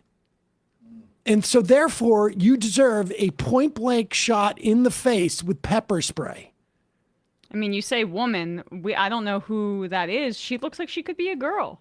She looks like she could be a teenager. She could be a teenager. I mean, I'm not even saying that all. My point is just like that's a very young person. Protest just not allowed. Sprayed in the face. Yeah. Saying, swearing in front of a federal official apparently the judge and jury decides you get pepper sprayed right in the face, point blank. Here is another instance across the country of federal thugs. In this case, they are masked, and in plain clothes. We don't know the circumstance of why they decided to apprehend this man in the middle of a street between 63rd and Costner Avenue in Chicago. This is this clip comes via Pablo Manriquez of migrantinsider.com. We will put a link to migrantinsider.com. And this they have tackled this guy. This went on for minutes and minutes. And eventually more and more people start coming. One of the citizens, patriots around there, actually, I think gets probably crosses the line in terms of actually getting physically involved in what's going on. But in these moments, people are taking advantage of this opportunity where the power dynamic has shifted from these rogue federal police force and the citizens of Chicago. You've suspended due process. People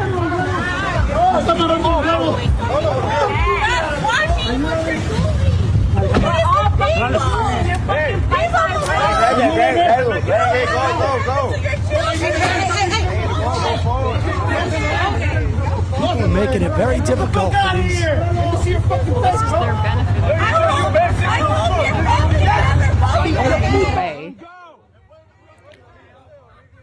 People are stopping their cars in the street, and they eventually give up.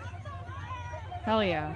Now that was after 3 or 4 minutes in the entire video. Yeah, you we can go started and 3 check. minutes into it. You can go and check and watch the whole video.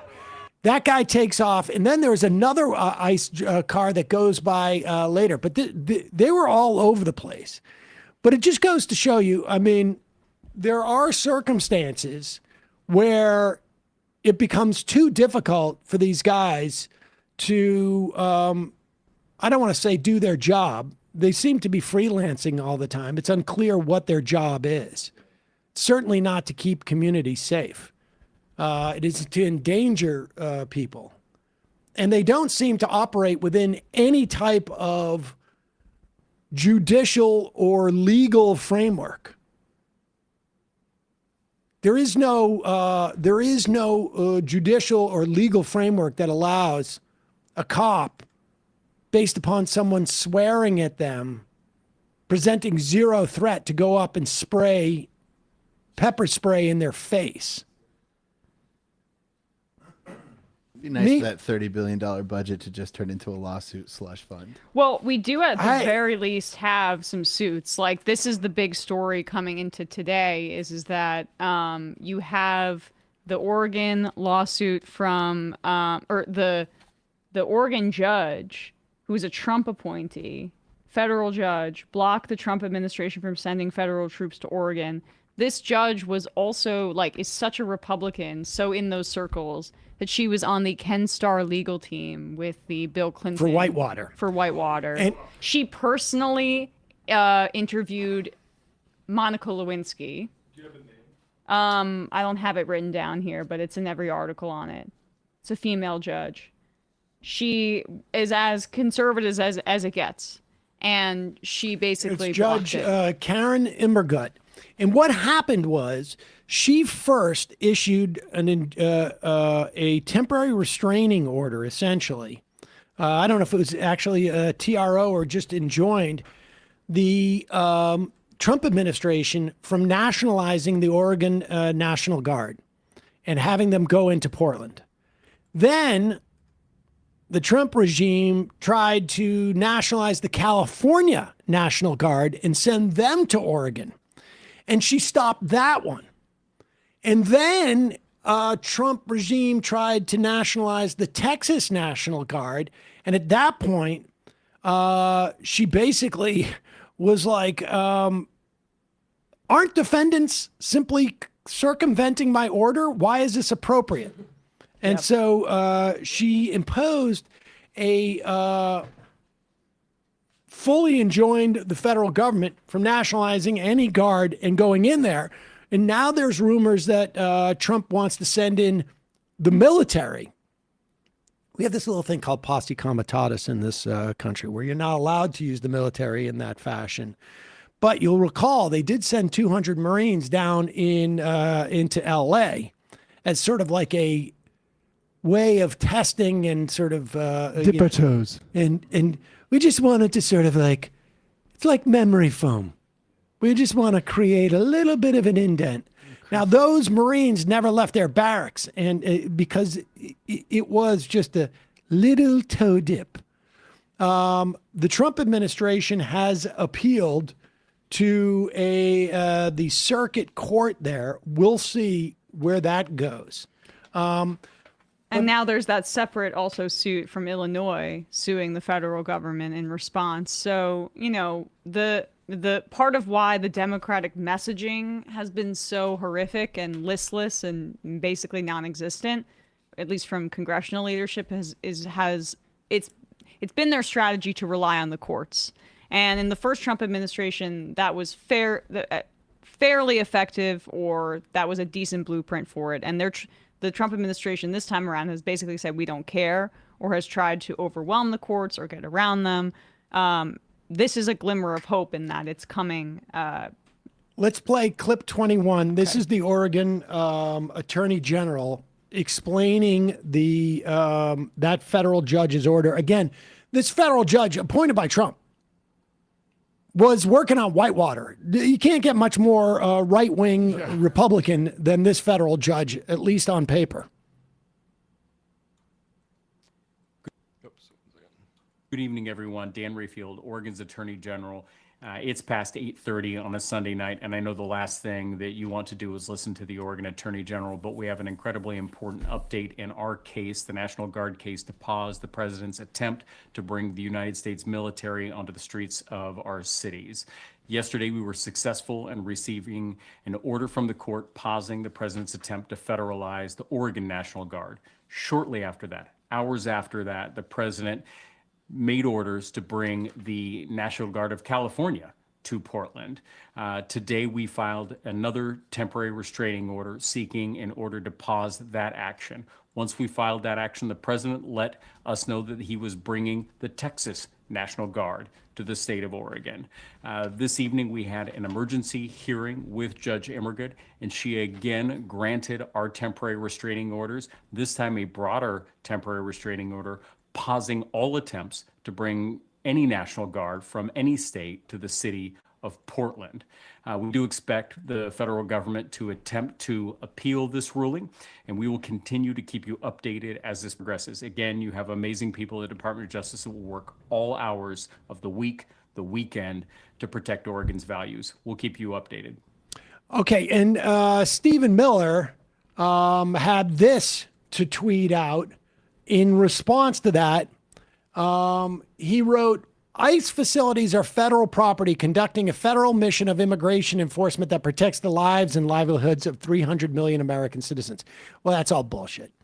The president has undisputed authority under both statute and constitution to deploy troops stationed in any state to defend a federal facility from domestic terrorism or violent assault. That is based on the assumption that that assault has actually happened. Right, which the judge completely disagreed with in her opinion. That was she undercut their very It's made pretext. up, in other words. Right. Yes, Nazi hysterics. Right. A district court judge has no conceivable authority whatsoever to restrict the president and commander-in-chief from dispatching members of the U.S. military to defend federal lives and property. Today's judicial ruling is one of the most egregious and thunderous violations of constitutional order we've ever seen, and is yet the latest example of unceasing efforts to nullify the 2024 election by fiat. Remember, all this is about preventing the removal of illegal alien trespassers from the United States at any cost. It's absurd. It's a lie. It's a lie on its face. And this is not the first time that Stephen Miller has issued like a vague threat about the judiciary. He did one just the other day about a South Carolina judge, a Judge Diane Goodstein. And this is what Stephen Miller, the issue before us now, this is on October 1st, is simple and clear. There is a large and growing movement of left-wing terrorism in this country. It is organized and funded, shielded by far-left judges, prosecutors, and attorney generals. The only remedy is to use legitimate state power to dismantle terrorism and terror networks. That, he may have referred to it as the only remedy. The judge that he was responding to at that time, this is a shot of her house the next day. Pop it up. That is her house on fire. Apparently her husband had to be sent to the hospital. Got bombed, right? We don't know. Hear this thing burning. They're saying it could be an explosion. We still have to verify it, but we are hearing less about this because, like also the attack on that church that was the suspect was a Trump supporter. If this cannot be used and exploited for the purposes of furthering Trump's fascist project, they do not elevate it and seemingly do not care about it. And I would include in that the kid, the Charlie Kirk fan who ran over those two girls. Right. Killed them dead. We will touch on that later. Meanwhile, in Chicago, Brandon Johnson has just signed an order on Monday morning prohibiting U.S. Immigration and Customs Enforcement and other federal agencies from using city property for civil immigration enforcement. They can still do criminal, but civil immigration enforcement, which means that if you don't have a criminal record, regardless of your immigration status, the city is no longer going to provide you any assistance whatsoever. The order prohibits federal authorities from using city-owned or controlled parking lots, vacant lots, and garages as staging areas, processing locations, or operation bases for civil immigration enforcement activity. This is interesting because this had been talked about a little bit in the context of New York, where there were some activists saying that New York City should shut off the power to, 32 or 26 Federal Plaza, I'm forgetting, 26, where they were doing all of these kind of ICE kidnappings. And this is a version of that where, okay, perhaps the city of Chicago doesn't have jurisdiction over the building, but it does with the parking lots and parking garages on the outside. The order applies to all city-owned and city-controlled parking lots, garages, vacant lots, including Chicago Public Schools property. Additionally, the order supports private property owners, tenants, and institutions to deny to ICE and other federal agents working on immigration enforcement unless they can produce a warrant. The city will design and distribute official signage that will be given out for free to any private landowner or tenant can post on their property. The signage will clearly state no law enforcement official may enter for civil immigration enforcement or use the property as a staging area, processing location, or operations based. This is good stuff for other mayors to borrow. Here is the day before this is issued. Kristi Noem is out with Benny Johnson. No word if Benny brought his family along on this trip. Sometimes he likes to go alone because, listen. Gotta blow off some steam. You got to blow off some steam occasionally out on your own. And in the hotels. And not in like the metro area that your family is in, because you might, know some people in that area. No, I'm just saying. That's, my own personal experience. I like to go out and blow off some steam. Fire up the apps. Fire up the apps. You know how it is. Anyways. And speaking of it, well, hanging out with somebody who is known to be an adulterer. I mean, I'm not trying to. I'm just using New York Magazine reporting on Kristi Noem, who her husband lives in South Dakota still. She's been shacking up with Corey Lewandowski, the unofficial number 2 for her at DHS. I really think it is a category error to claim that Kristi Noem and Benny Goodman or Benny, what's his name? Benny Johnson would be involved. No, I would never make that. I would never make that claim. That's a total category I would error. never make that claim. Anyways, that's not the one would point. make that claim. But this Chicagoan patriot, great American, is at the one of the Chicago police departments. And look, we're familiar with this. Sometimes you got to go in and buy a cup of coffee if you're going to use the bathroom. Sometimes you actually have to protect the community if you're going to use Chicago police departments. Can we use your restroom? No, you cannot. We can? Okay. All right. Thank you. Interesting. That's what Governor Pritzker says is cooperation and keeping people safe. If we can't urinate in there, we can't keep people safe. So why wouldn't they let you in? What's been going on here? What's been going on here, Secretary? We were coming to go out and do some operations to pick up some guys with criminal convictions on them, and the city police wouldn't even let us use a restroom. Oh my God. And you were just... It's funny they say criminal convictions as if they can't just say they have to lean on this as the scary bad guys, and everyone knows. It's of just course, it's immigration false. violations. It's false. Well over 50% now of their arrests are people without criminal convictions. And they all have weak bladders. Yeah. All of these ICE people are famous for having weak bladders. Significant portion of the ICE personnel, I mean, this is like a perfect example. They soil themselves on a Terrorism daily to make basis. me pee my pants in the parking lot. Yeah. A second UTI has hit the building. That's right. Yeah. Bought by a worker here from the city? Worker at the municipal building here in Broadmoor. Oh, maybe I'll pause it. I'm sorry. That it sounds like it's not a police department. It sounds like it's a municipal. It's a muni building in Broadview, Illinois. Now, as I wrote on the sound sheet. Oh, sorry about that. What are the available medals in Chicago that you can give a city employee? Because this one should be getting one. A Municipal Medal of Honor? Yep. Yeah. Also, the fact that he's just not the government shut down. Sorry, but it's no, you cannot. Right. The screaming. I love it. But she does say that they would not allow, or maybe this is just she also wasn't allowed at the police station because she mentions that here. Here in Broadmoor would not allow us to go in and to use a restroom at the police station.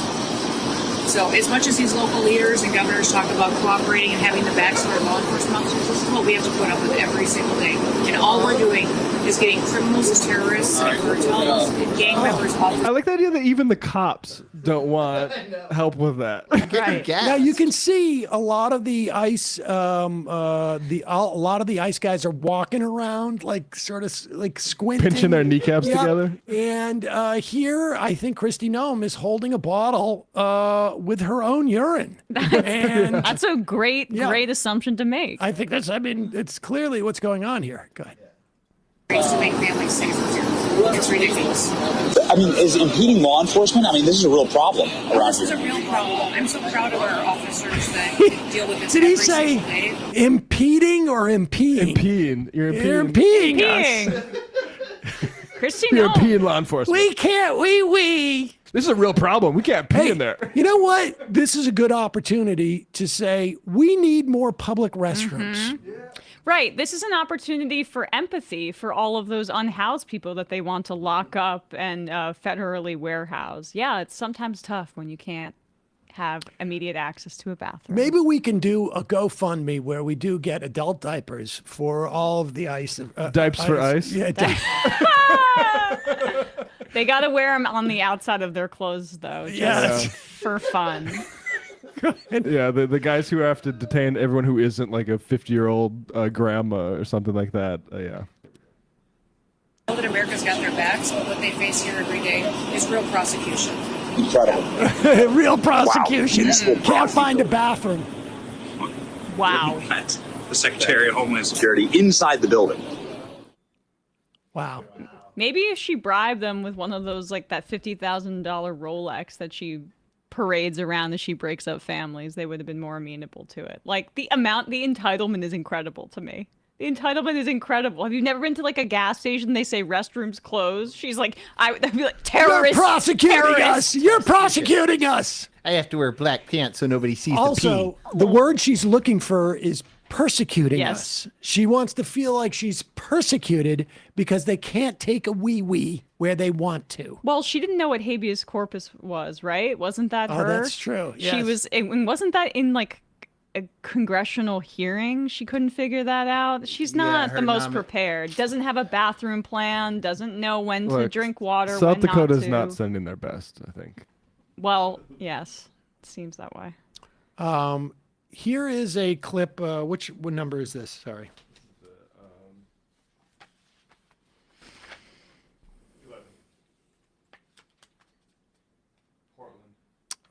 In Portland.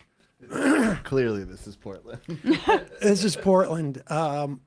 Love this Guy in a frog suit. Now, later there's clips of this guy in the frog suit.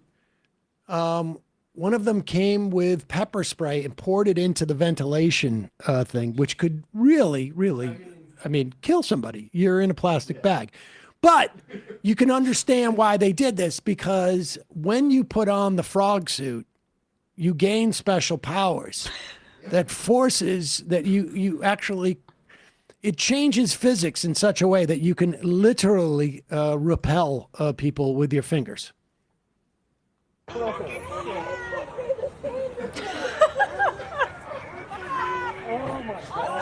So menacing. This is brilliant tactics.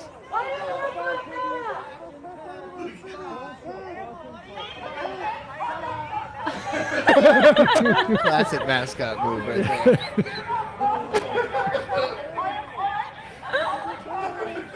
there.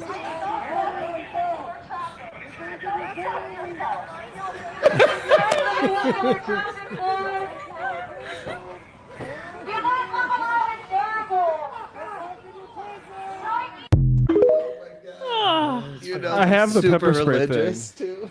Incidentally, Demonic. the president of the United States and the current regime has gone to court to say that frog and then the woman dressed as a witch are why they need to send the U.S. military there. Here is these thugs. They're so mad. Now, look, what physical violence could the frog suit guy do? I mean, just contemplate this for a moment. What possible threat could this frog guy? I mean, I've been in costumes like this. It's very difficult to move. You're not presenting a threat, but yet this is what. Look at how mad they are. Well, they're about scared this. they can't see his face. Maybe they because go and it's a spray problem. into Yeah. his thing. Go ahead. If you hide your face, you have That people suit don't is- know who you are. Yeah. It's filled with migrant babies. That's it. So yeah, you see Watch. a guy he finds this orange ventilation thing, tries to spray him right in the. Yeah. Oh, nice. I mean, what goes through your Psycho. mind? They're just psychos. You're like, should I, like, I'd be laughing, but I wouldn't be in this situation. But That's the thing is like that. I actually think humor it really hits these kind of guys hard, Yes. making them a laughing stock. You get right to blood red rage. Especially coming from women, as we saw earlier. Oh yeah. But you guys are totally dismissing the spell that the frog cast on. Well, that's the other thing. I think we are being a little bit dismissive of like, it must be terrifying to be faced with a frog that is 6.5 casting feet spells? tall and casting spells. I'd be nervous too. I'm seeing that frogs can sometimes represent unclean spirits. So Ew. that's biblically, sometimes you got to take that into Well, if you're consideration. Ice Guy monitoring this, know that we have all the power of the witches collectively aimed at your organization right now. So just be careful on the full moon. This is from Linda Juarez, Instagram account, excuse me, TikTok account. This is in Cleveland. A lawyer is with, I don't know if it's her client. I suspect it might be. And these ICE agents, they don't know who he is. They want to arrest him because he's clearly brown. And so they go up and trying to get him to talk. And this is a good example. You do not talk in these situations. Here is, this is clip number 9. You don't have confirmation of who he is, so you can leave him alone. He's going to remain silent. You have no arrest warrant either, so let's go. Let's go. Let's see the arrest warrant then. You don't have a right to let go of him. Let go of him. Where's the arrest warrant? You don't have to talk to him. Yes, he's not going to talk to you. He's going to stay quiet. He's not going to say anything. You have no confirmation of anything.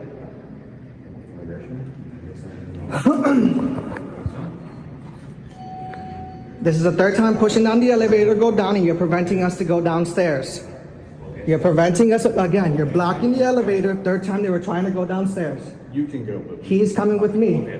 You have no idea who he is. Let's go. Let's go this way. Again, you're holding him without an arrest warrant. Let's see the arrest warrant, sirs. Okay. Let's see the arrest warrant. Let's go.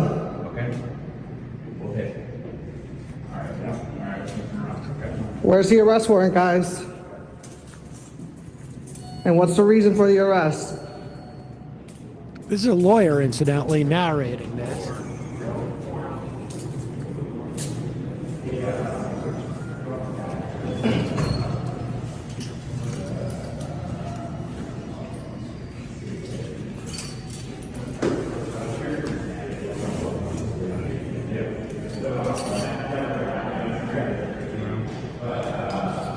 Let me get his stuff. Let me get his stuff. Let me get his stuff. Just say, shake your head, yes. Thank you very much. Where are we going?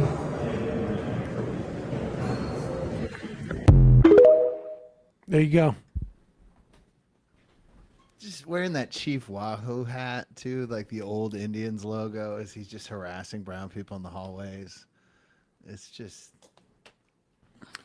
Yeah.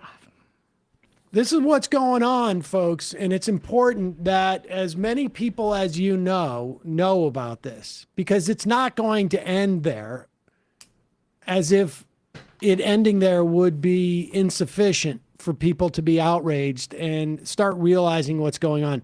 But make no mistake about it, it's not going to end there. Stephen Miller is out there. He's the same guy who orchestrated this. There are billions of dollars more that are coming down the pike, and those got to be spent. And they're going to find whoever they can. And nothing's going to stop them unless people stand up to it. That's just the way it's going to work. So people need to be aware of what's happening. I had some dinner with some folks I didn't really particularly know too well the other night. And they brought up the Chicago building, and it was like, they said, there's not much coverage of it. What exactly is going on? And it's like, we follow all this stuff intensely. And I think, it is getting broader and broader awareness. But people aren't, I think, fully aware. It is very easy to dismiss it as like, oh, well, they must have a reason. We just are in territory that we haven't seen before. I mean, we've seen like cops use excessive force and in the context of protests. And we've seen things like stop and frisk. But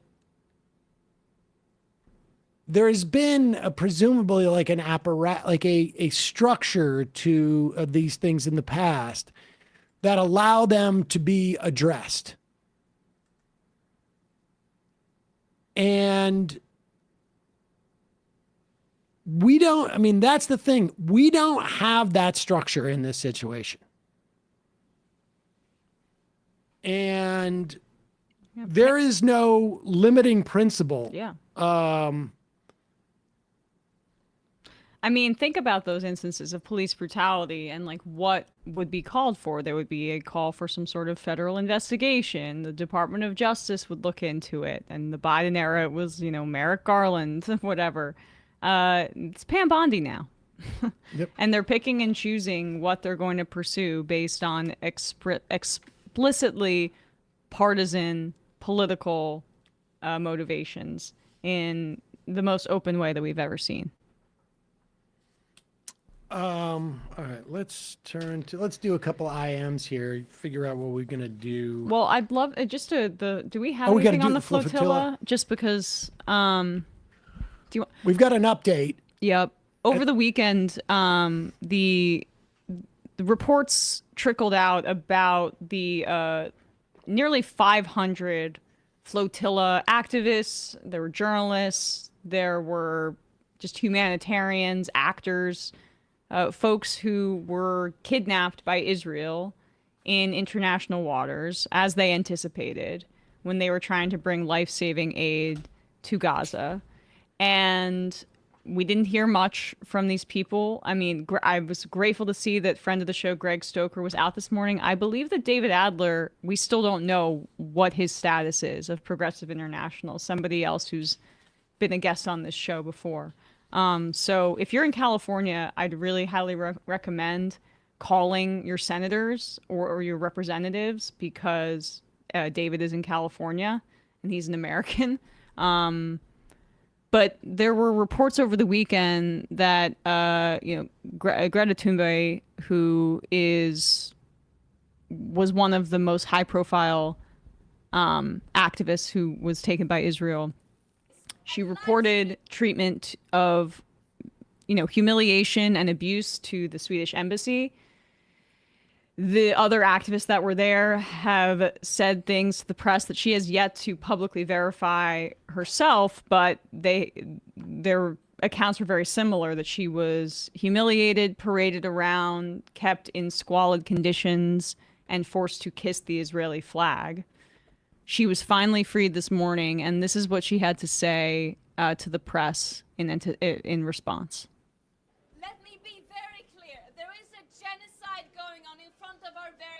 We got to put it up. Yeah. Can you hear that though? I can hear it, but it's a little bit low. louder. Yeah. Let me be very clear. There is a genocide going on in front of our very eyes. A live-streamed genocide on all of our phones. No one has the privilege to say we are not aware of what is happening. No one in the future will be able to say we did not know. Under international law, states have a legal obligation to act to prevent and to stop a genocide from happening. That means ending complicity, applying real pressure, and ending arms transfers. We are not seeing that. We are not even seeing the bare minimum from our governments. Yeah, a little low. Yeah, it's all right. We should say yesterday there was, I think, about there was literally millions of Italians protesting, is my understanding. We should also add, we're just getting a report on the IM that Colombia has expelled Israeli diplomats over the flotilla.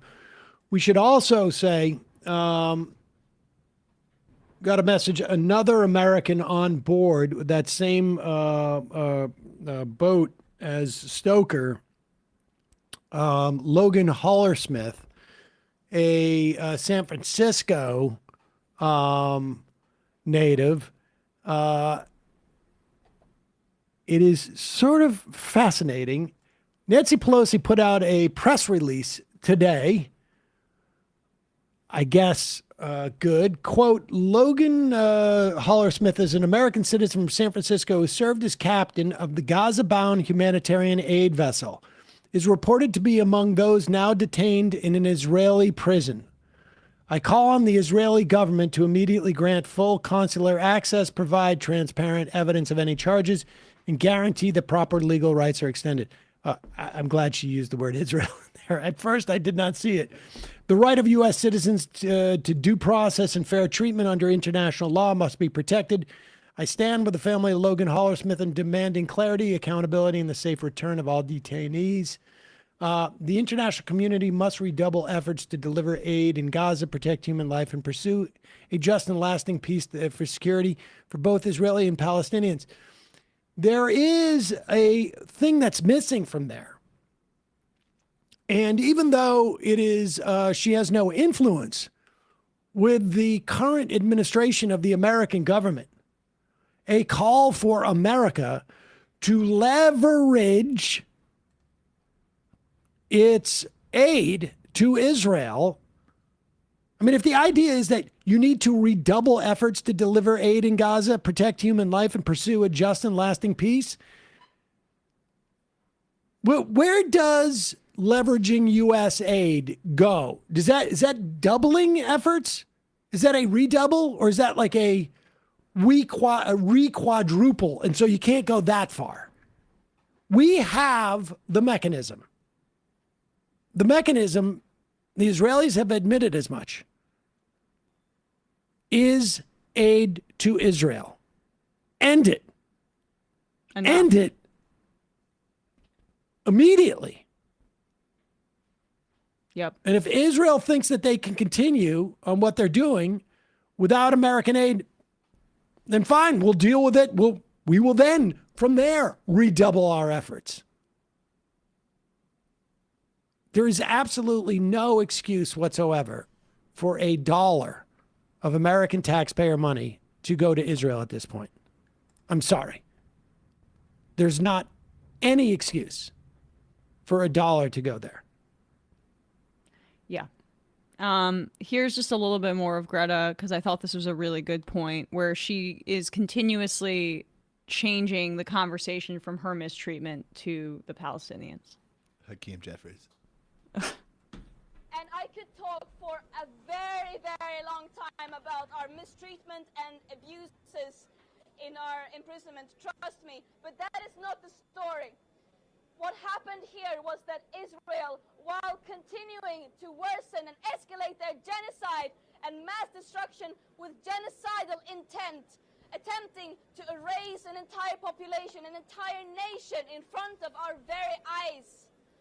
And I could talk for a very, very long time. Yeah. Okay. The beauty of this as a communication tactic, I mean, aside from what she's saying, and many of you have heard these things, but the question is, how does the broader world hear these things?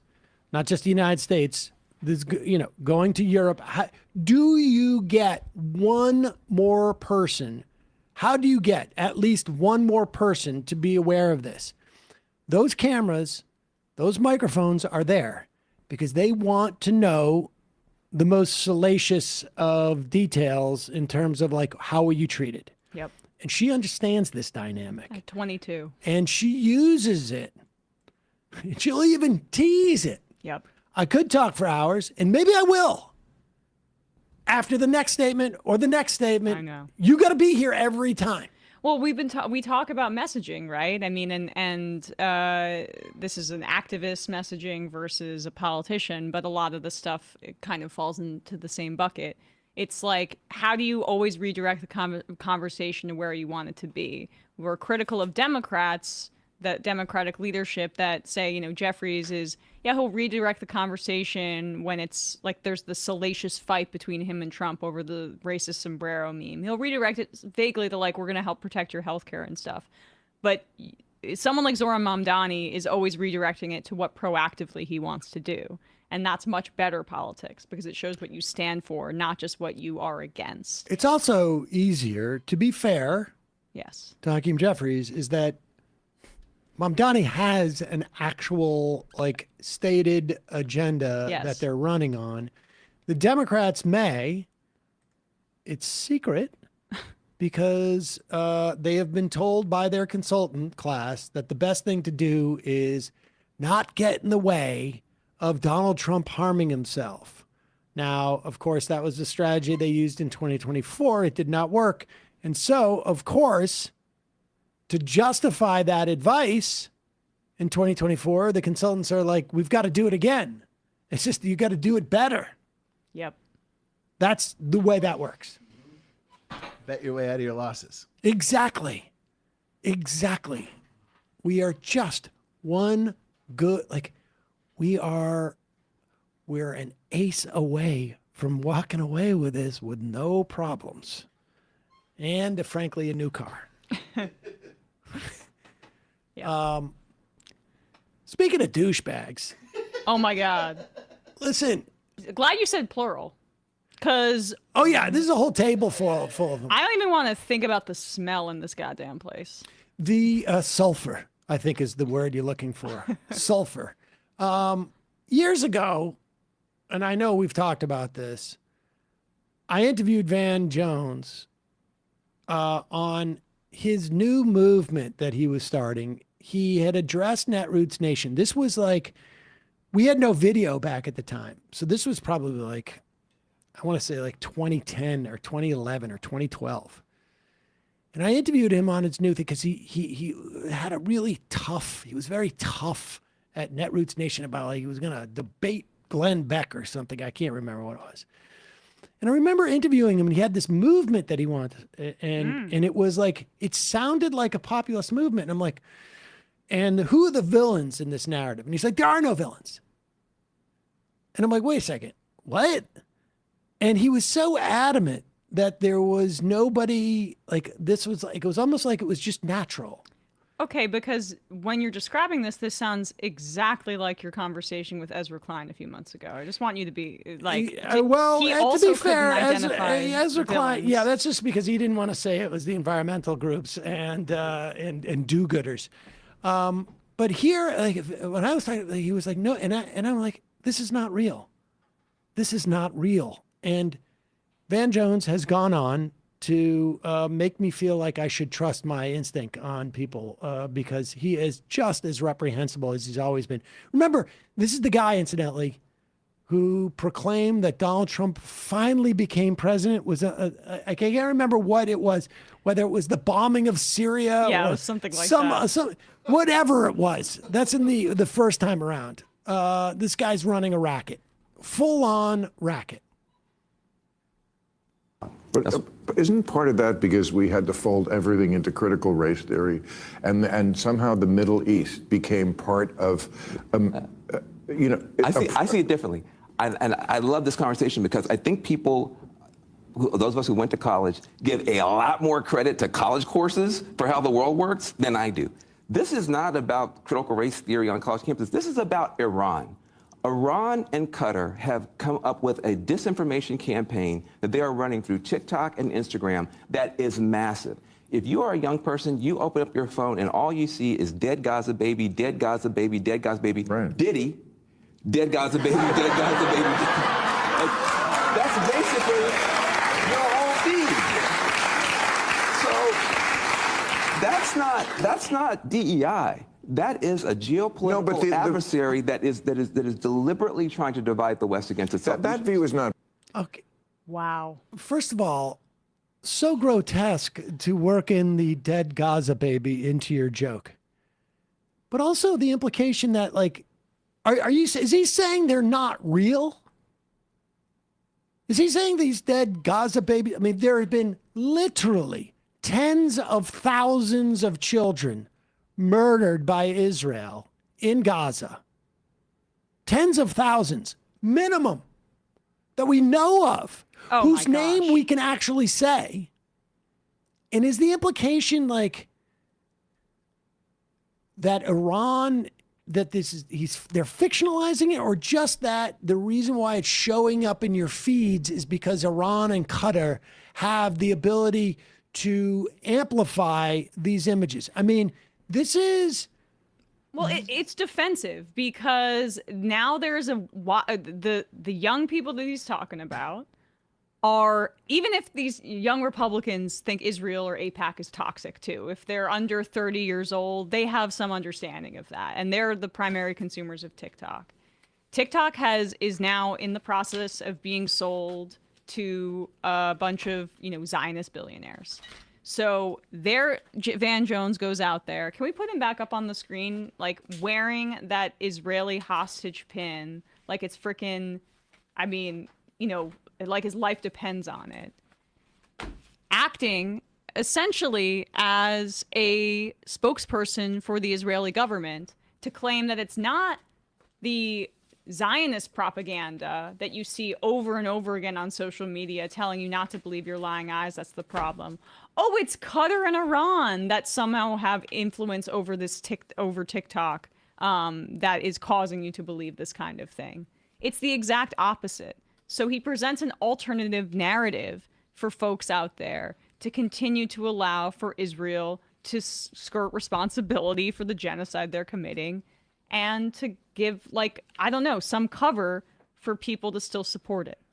What's amazing is Iran and Qatar, they are so powerful when it comes to marketing and social media, and yet they never ever do it on behalf of themselves. It is so odd. They are so powerful that they have the ability. Incidentally, it's not just on your TikTok where your kids looking at Diddy. Pew Research Center,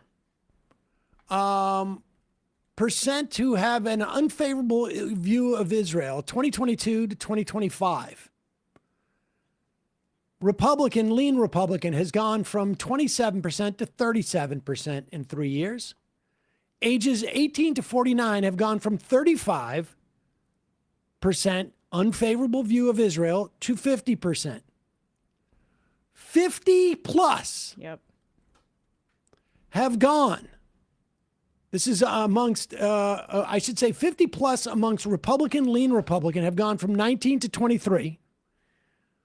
But in terms of Democrats, 50 plus have gone from 43% unfavorable view of Israel to 66% in 2025. I mean, 80% of this is likely Democrat voters in the 2026 primary. 80% want to reduce support for Israel. 74% want an arms embargo. To make this about the kids in the social media is, again, a total distraction. Aside from the absolute abject, like, normalization of the death of Palestinian babies. Yep. I mean, and it's just like, think like, what would be going on? How many shows would be canceled right now if somebody went on there and there had been tens of thousands of Israeli babies that were killed? Or even if it made a joke like, you're in the showers and it's like Jewish baby, Jewish baby, Jewish baby, and then actually one real shower or something like that joke with all the whole crew laughing. Like, Tom Friedman. How long would it take for that show to be off the air? I mean, Bill Maher should know. Yeah, he should. He was fired for a 9/11 joke. He said, hard to call the guys who are going in and blowing themselves up on the plane cowards. And then he was fired for it. Yeah. But Thomas Friedman is laughing at that joke there. Tom Friedman is another person. Well, I mean, more than Bill Maher in that way. Friedman was essential in laundering the Iraq war to the liberal class, the same liberal class that Van Jones is trying to appeal to there in terms of trying to get them to hold on to support for Israel, although the base is gone at this point, as we say. But the moneyed interests are still there. The investment in weapons technology in Israel and surveillance is still there. And that's what's just so scary about this TikTok sale to Larry Ellison, who, major Zionists, but also a major part of our like the dystopian surveillance state that has been created. And so the fact that Van Jones is out there saying that it's the exact opposite of the reality that you're about to experience, you have to wonder who he's auditioning for. Like, we're seeing too Barry Weiss and her pro-Israel propaganda. They're taking over a major with Ellison. CBS News, yeah. Yeah, with CBS News. And they're going to buy Time Warner Ellison's next. kids. Yep. That's Comedy Central. That's HBO. That's on and on. I mean, CNN. Van Jones positioning, make sure that he's still on that new CNN. He apparently apologized. I don't even need to read the apology. No, it's bullshit. Also, wouldn't one dead Gaza baby be radicalizing enough? Like the cynical way that they speak about how, God forbid, college students and young kids decide that they want to make the world a better place because they don't want our tax dollars going towards a genocide. I just can't understand that level of sociopathy. But if there's a paycheck on the other end of it, I guess you can convince yourself of anything. I wonder if Iran is paying influencers $7,000 a post. Yep. You think? It's amazing that we haven't been able to find that out yet. I wonder how they're doing it. I wonder how they're doing that, paying for that. It's such bullshit. Every single... Listen, I have no doubt that Iran engages in disinformation campaigns. I know that Iran has attempted to break into, government officials' emails, and they're doing this. But let's not kid ourselves. Israel does it too, and I would bet. Oh my God. Better. There's no comparison. There is no comparison. It's just that it turns out that seeing children, men, women brutalized, killed, bombed, wrapped in gauze from head to toe, having lost their entire families, is a little more compelling than Michael Rappaport crying because whatever, his career isn't what it should be because he's Jewish or whatever it is. That's the problem. The problem is that people are actually seeing what's happening. Not that they're being propagandized. It is they are literally seeing what's happening, despite the fact that Israel has not allowed journalists into Gaza, along with food and aid. I mean, that was paid propagandists telling jokes to paid audience to laugh. I mean, the machine that you're up against with that. I mean, it's absurd. Every single person in that room is on the payroll. I mean, Bill Maher's audience is paid to laugh. Yes, it's like They literally are. I mean, it's called standing room only or something. I've used to do paid audience work when I was younger, and his show was one of them. Oh, really? Yeah. I mean, I don't doubt that. But the obvious anti-Semite... That explains a lot, actually. It makes me feel a little bit better that I do live in a world where I share the same sort of understanding of the English language and of The amount people of money getting being paid to thrown laugh at in these the ideas, though. Just like you're filling studios up to pay people to laugh at dead Gaza babies. Also, what is Gaza baby? They're babies. We're all they're using this as a way. It almost just further categorizes it into something you don't necessarily need to be that worried about. Dehumanizes. I mean, and notice a lot of these Zionist propagandists will not say Palestinian. They'll say Gazan or Gaza, but not Palestinian.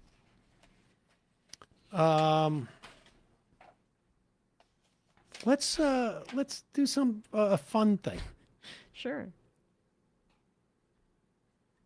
Oh, here's Graham Plattner. I almost want to wait and play this when Matt is here, because that Plattner thing really reminded me of Michael, and I wanted to get Matt's opinion. But this one I really enjoyed. No, not this. No. The other one, actually. This one is, I don't know. You picked on old Chuck enough. Well, it's not that joke wasn't stupid, and I don't know, like, I think he's having a nervous breakdown. But as long as they stay strong and continue, like, fighting against the Republican push to end the government shutdown and getting nothing in return, I'm going to be at least somewhat gentle, making a stupid, moronic, completely unfunny joke when you're in the middle of pitching your primary, and I would argue insufficient, but so far at least somewhat effective talking point. Seems, I don't know, like you don't know what the F you're doing, but nevertheless. But let's go to this, number 15. One of the things that Chuck Schumer continues to F up on, and Hakeem Jeffries, and apparently Ed Martin, the chair of the DNC. We're starting to get like DNC members.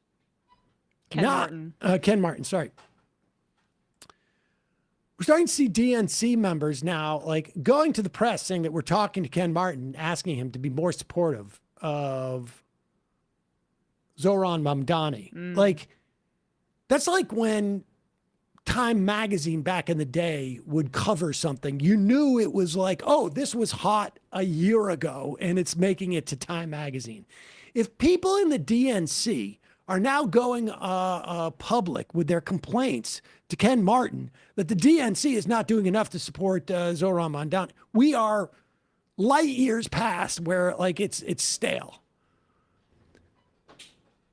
And you would think that the voice of reason in terms of, like, panicking, like, what's going to happen to New York if Zohran Mamdani wins the mayoralty? Like, I can't bear to think of it. Well, take a Xanax and listen to Curtis Sliwa. The Republican. The Republican and the former guardian angel, or still guardian angel. He's always a guardian angel. The vigilante organization in New York is going to explain to you, don't wet your pants. You're going to be fine. Anybody who knows the history of New York City knows we've had socialists in elected office. We've had communists in city council. We had Mark Antonio, who was the congressman that represented East Harlem when FDR was the president. He was a socialist. Somehow life went on. We survived it. It's part of the political process. I don't fear socialists. I don't fear communists. I say leave it to the people. Let them make the decision at the ballot box.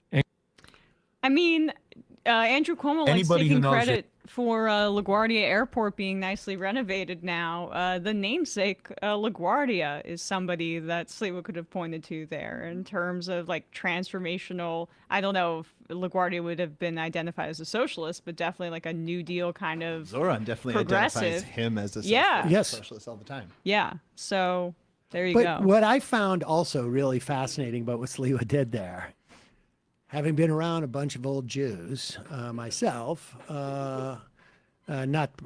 both professionally and in terms of, like, is Sliwa immediately goes into, like, an old Jewish man voice. It's like a Catskills comment. A total Catskill comment, but it's almost as if he's signaling to the, and we should say, holdouts, the majority of Jews, to the extent that we know the polling in this race. There's been multiple polls. The majority of Jews in this city support Mamdani. That's just a fact. To the extent that we can know, the polls that have been taken all show Mamdani with at least double-digit support from Jews. But go back to Sliwa for a second. This part where he's like, we survived. We're going to make it. I mean, this part, it's like he's basically saying, Cuomo, you're a piece of shit. And I'm not dropping out. I don't give a crap. I got everything I need. I got my show. Put it in the middle there. I think it's like, because it's right here. Yeah, go ahead. Who was the congressman that represented East Harlem when FDR was the president. He was a socialist. Somehow life went on. We survived it. We It's part of the survived political it. I got process. news for you. He's I don't doing feel a socialist. Yiddish accent there. And if you've listened to Curtis Lewa, like I have on WABC, or I think I have actually even maybe done a debate with him back in the radio days, he always plays up his Italian accent. But that is the first time I've ever heard him like, we survived. Somehow we went on. I have no idea. What is his ethnicity? He's Is that- Italian. Oh, okay. Oh, Well, yeah. You never, he's Shot constant. by the Gotti family. Oh, yeah. All right. Well, he's a real New York character. I mean, he's also paying it back because Zoran has smartly said, like, I trust Sliwa more than Adams or Cuomo. Because he knows that, now that Adams has dropped out, it's less relevant. But both of those were more of threats to him than Sliwa. So I actually do trust Sliwa. I 100% trust More than Sliwa. Howard Adams. I mean, and also a guy like Sliwa, who's been a bit of a character in New York politics for a while, has dealt with Andrew Cuomo.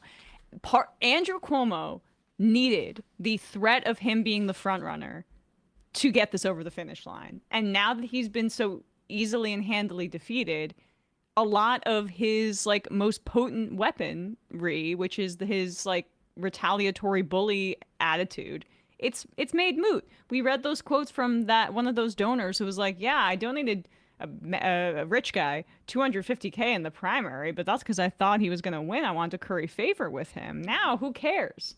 So no one likes Andrew Cuomo, even like Republicans that have had to deal with him, let alone Democrats. And that's where his institutional support has completely collapsed.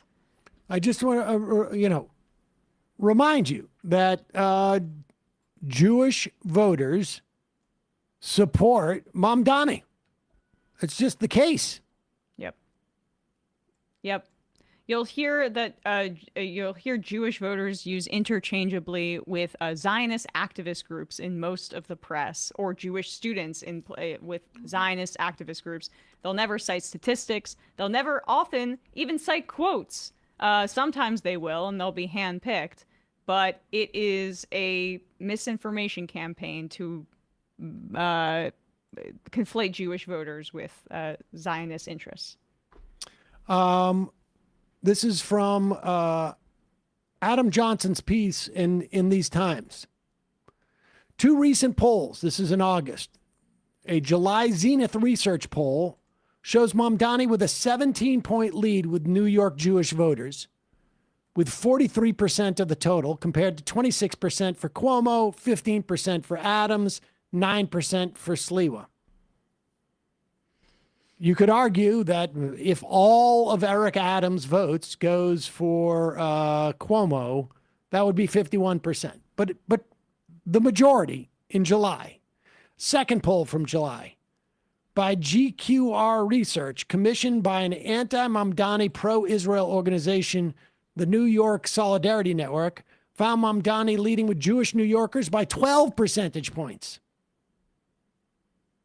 37% for Mamdani, 25% for Adams, 21% for Cuomo. There have been no public polls released since the primary that shows Mamdani trailing among Jewish voters.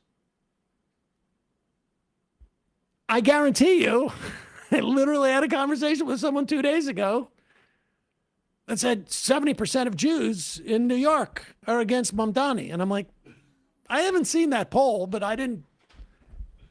Were you talking to Andrew Cuomo? No, that was not. I mean, in the assuredness. Yeah. Like definitely 70%. I'm like, I don't think so. Were they Now, older? the argument could be that he's only getting 30%. And in this instance, it's 37% by the most. But that doesn't mean that 70% are against Mamdani. No. It's just, that's an absurd framing for it. The majority of Jews support Mamdani. At the very least, a plurality is what we can definitively say. And I think in ranked choice voting in the primary, a majority of Jewish voters in the primary did support Mamdani. Even Andrew Cuomo said that in the end. But I mean, like, there's also, it's like laziness with the national media too. Well, they'll see some report that says Jewish voters are against him, and then, you know, that's the claim that they have to put in their piece to be both sides, and it has this kind of effect. But we're gonna get true results, and then we'll see how they can keep denying it after November. Let's do one more clip. Sure. And this one comes via, let's see, what number is this? We get so many. Oh, this is from Decoding Fox News. You should follow her on Twitter and support her work. She does a great job. We need more of Decoding Fox News. Especially because of like all these institutions like Media Matters and stuff, like sued out of existence. Elon Musk going after them financially. We need independent people like this. So great job. Now, this is just stunning. First off, I want you to just sort of contemplate the idea that someone from the Mexican mafia would go on to Jesse Waters' program. Yeah, I work for like brutal killers who come into the United States to terrorize people, but at the same time, I also feel like we need to have a voice in the from the PR department of the Mexican mafia. We're getting maligned. I just want people to understand what we're doing. Also, imagine you're a member of Antifa or Antifa, and you're out there and you're like, I want to get my message out. Who do I go to? Oh, Jesse Waters, of course, because I know I can trust these guys at Fox News with any information that would maybe tie me to Antifa right now. We never talk about OPSEC in Antifa. It's just I was elected the spokesperson, so I got to go out there and do it. But of course, I'm going to keep my identity secret. Well, if both of those scenarios seem unlikely to you, have I got a video for you? This is, again, compilation posted by Decoding Fox News. Scroll up just for a second. I just want to see how she introduces it. Jesse Waters speaks to a man named Eric who claimed he was formerly a member of Antifa. 2 years ago, Waters interviewed Ramon Mundo Mendoza, a former Mexican mafia member. Some folks said the men look similar. This is a side-by-side comparison. Oh, my God. Now, their voice is different, but we know how easy. All you need to do is put a Tim Pool voice changer on there to check this out. Mostly recruiting, working with youth, getting, and just going out, spitting out the message. And the thing is, too, a lot of people get into it because they want to. On the outside, 36 years I've been behind bars. Considered extremely violent enough to be recruited by the Mexican mafia prison gang. There's an error, especially when you're younger, that you're out here and you're doing something, and that's very appealing. No, sir. I can tell you for a fact, contrary to that, I kind of laughed when I saw two things. I saw that he had allegedly stated that one of his motives or reasons was to support Black Lives Matter and also to commemorate the Black Hand. Oh, absolutely. Because you're young and you're idealistic and you feel like you don't have a lot of control in your life, and Positive. So it's one of the things about the Antifa spokespeople. They're very reflective, and they realize like so much of what we're doing is really just because we're young. We hang out with the youth. We're rascals and knuckleheads. We hang out with the youth, and you know how it is when you're young. You're rambunctious. A lot of times, it's really just about us getting energy out. It's all grab acid. We like to think we're doing something important, but really, it's really just an excess energy. One of the things, maybe if we did more exercise, like one of the things we try and do in between protesting, just so that we get the energy out, is we all we join Crunch or some similarly situated gym and work out the the angst, and then we stop working out for a couple weeks, and then we go out, and that's just We let it build up. Yeah, exactly. This is just amazing. And you feel like you don't have a lot of control in your life, and so if you can go out there and make yourself a hassle, then that's better than being an anonymous kid. Which is the official tattoo of the Mexican Mafia prison gang. Well, first of all, he, like many Mexican Mafia members, were anti-black. That was part and parcel of who he was as a bad guy, as a gang member. And records will reflect that. Number two, he cannot, at this time, ever pretend to represent the Black Hand. So it would have been about ninth grade or so, get on a few years. Growing up in Seattle, we had those the riots in '99, and I was ready to go, man. I had little Molotov cocktails in my bedroom and a copy of the Anarchist Cookbook that I had photoshopped. The Mexican Mafia prison gang, because he's persona non grata. Pause it for a second. 36. So in ninth grade, he had photoshopped. Did he mean photocopied? I don't know. Why would you Photoshop it? I keep Molotov cocktails in my bedroom all the time. By the way, my name is Emily Antifa. Oh, wow, that's well, I can't believe Emma went away. No way, I'm still here. Oh, God! Oh, my God! I have all this inside information on the Mexican cartels. Oh, my God. What's the guy that we had play the Mexican mafia guy? Can we get him back for Antifa? It's been 15 months. Isn't that going to be enough? To northern Minnesota. Oh. Mexican mafia guy. Hi, I've been in the Mexican mafia for about 13 years now. Well, I think the story was that he was recruited. Because he was so violent. He was so violent. I was completely out of control. Let me tell you. But I appreciate the opportunity to come on here. One of the things is you want to be heard. And that's why I really appreciate your time on here. It was like, Mr. Mundo, could you not highlight the anti-black stuff? We're trying to make you unsympathetic to Fox News. Yeah, the audience is like, this guy sounds kind of has a good perspective on the kids. I didn't know I liked the Mexican mafia so much. The kid, they don't really stand for anything. They're just listless. Like, don't worry too much about the protests of the streets, Grandpa. They don't have anything to say at all. Michael Sir Palin, big hello fellow radicals energy. Yes. Totally. The protest footage they were using was a bunch of Lebanese flags. Like, what? You didn't see the I Lebanese? thought those were Palestinian flags.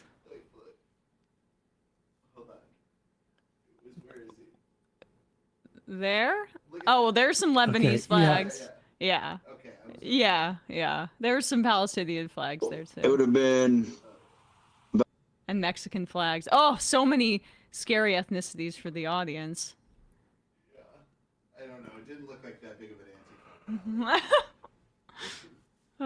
And are you authorized to come on as a spokesperson? Well, I'm actually the acting spokesperson. We haven't had our meeting yet, but I am authorized as the acting spokesperson for Antifa. I just need to wear a green hat. So Yeah, that exactly. You know that I'm not fully nominated. Right. I like to wear a hat that is completely nondescript so nobody notices me. If you wear one with a logo, then people take a second look at you. But here, I need to. You know how Antifa, they get their clothes at a gas station. Also, do you like my mask? It's part bandana. It's a little bit more stylish. A lot of people just wear the straight black, and it's Right. like, we've seen that before. It's boring. But you want to get out there. You want to engage. You want to people. stick out at a you wanna- riot. yeah, exactly. Oh, he's the one with the bandana, black mask. That's a classic. It is a classic black box slash bandana strategy. We're just like, you're going out to protest. Yes, you want to be anonymous, but you also why not be fashionable? There's no reason not to. No, the bandana thing is classic conservative guy that didn't want to look gay in a mask. Yeah. It's not gay if my chin is not covered by the face taper. It's just the bandana, like you'd wear on a farm. The amount of family members. Go that to can the picture part Edith in this where he says left is best. That's when he. So good news for the Fox News audience. Fox will continue to lie to you as long as there isn't a major company that will sue them for billions of dollars if they do so for The besmirching legal them. department of the Mexican Mafia might have something to say about that. All right. We I got to am read the a couple legal IMs department. today. She's the abuelita of the Mexican Mafia. Yes.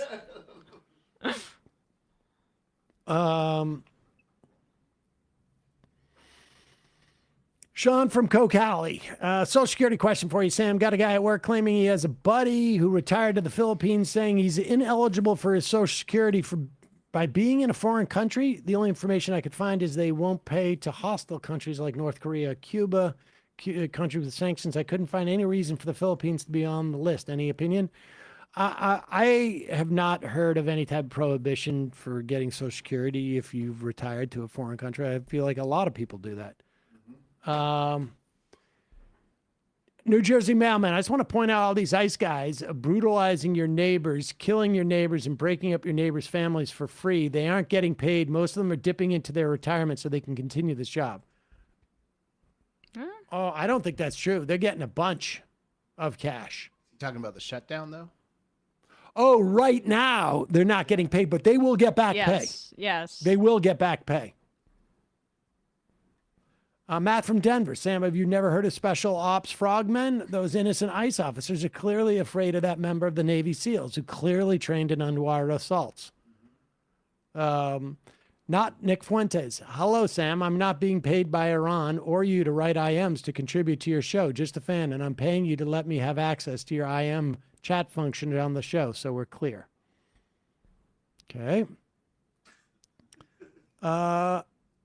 Cauliflower, Kermit voice. Nobody cared who I was until I put on the mask. Bane level threat. I can see why they need the National Guard. Why are there so many fascists? Brian. Breaking that out. Laura from Somerville. Somerville just won our fight against ADL and their local minions who tried to keep our divestment question off the ballot. Our local organ, Somerville for Palestine, collected over 11,000 signatures from voters. Nice.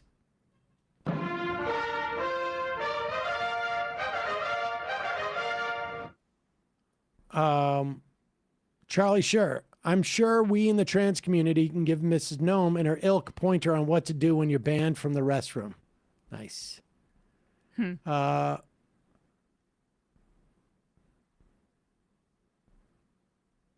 Graded left hook.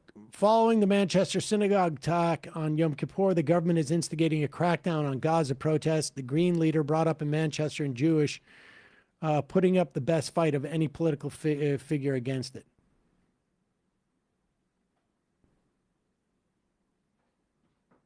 Oregon. Didn't I say Oregon? Oregon. And you said Oregon, which is Yeah. a classic New England way to say it. Oh, but I say Oregon usually. I usually get it right. You did say Oregon. But you got it wrong this time. Okay, Oregon. Sorry. I noticed it and let it go. Me too. Well, maybe you shouldn't because apparently I'm getting We completely grind the show to a halt. persecuted because of it. Being totally persecuted. I would spray you in the face right now with some pepper spray. If You were near me. Retro movie lover. I would love it if the Majority Report could carve out a little time once a week in the fun half to discuss what movies we're watching or to recommend. Might help to stay step away from the hard issues for a couple of minutes. Yeah, we got to, we used to do that with Matthew Film Guy, and we just literally got out of the habit. But It'd be nice if more than one good film came out a year, though, because that's a tough segment. Yeah, that's true. There were some good ones this year. I mean, One Battle After Another is the best one I've seen so far. But I saw the Brutalist last year. Anyway. All right, 3 more.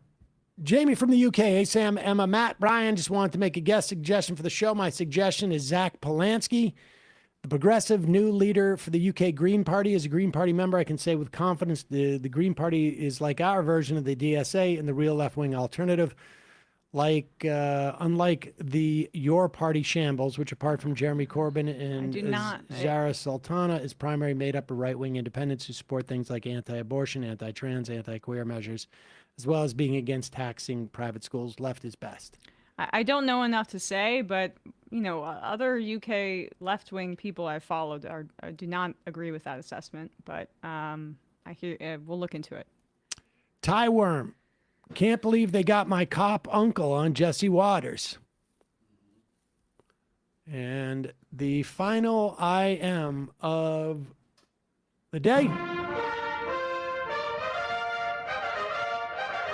Can't local DAs prosecute these agents for violating local laws and force these idiots to argue qualified immunity? It's a good question. It's a good question if there's the political will to do that in some of these places. We'll see. Hopefully, increasingly so. Brian, Matt, in abstention. Brian held down the fort for half the show. Solo. Emma, great job today. Folks, see you tomorrow. It might take all the strength I got to get to where I want, but I know somehow I'm gonna get there.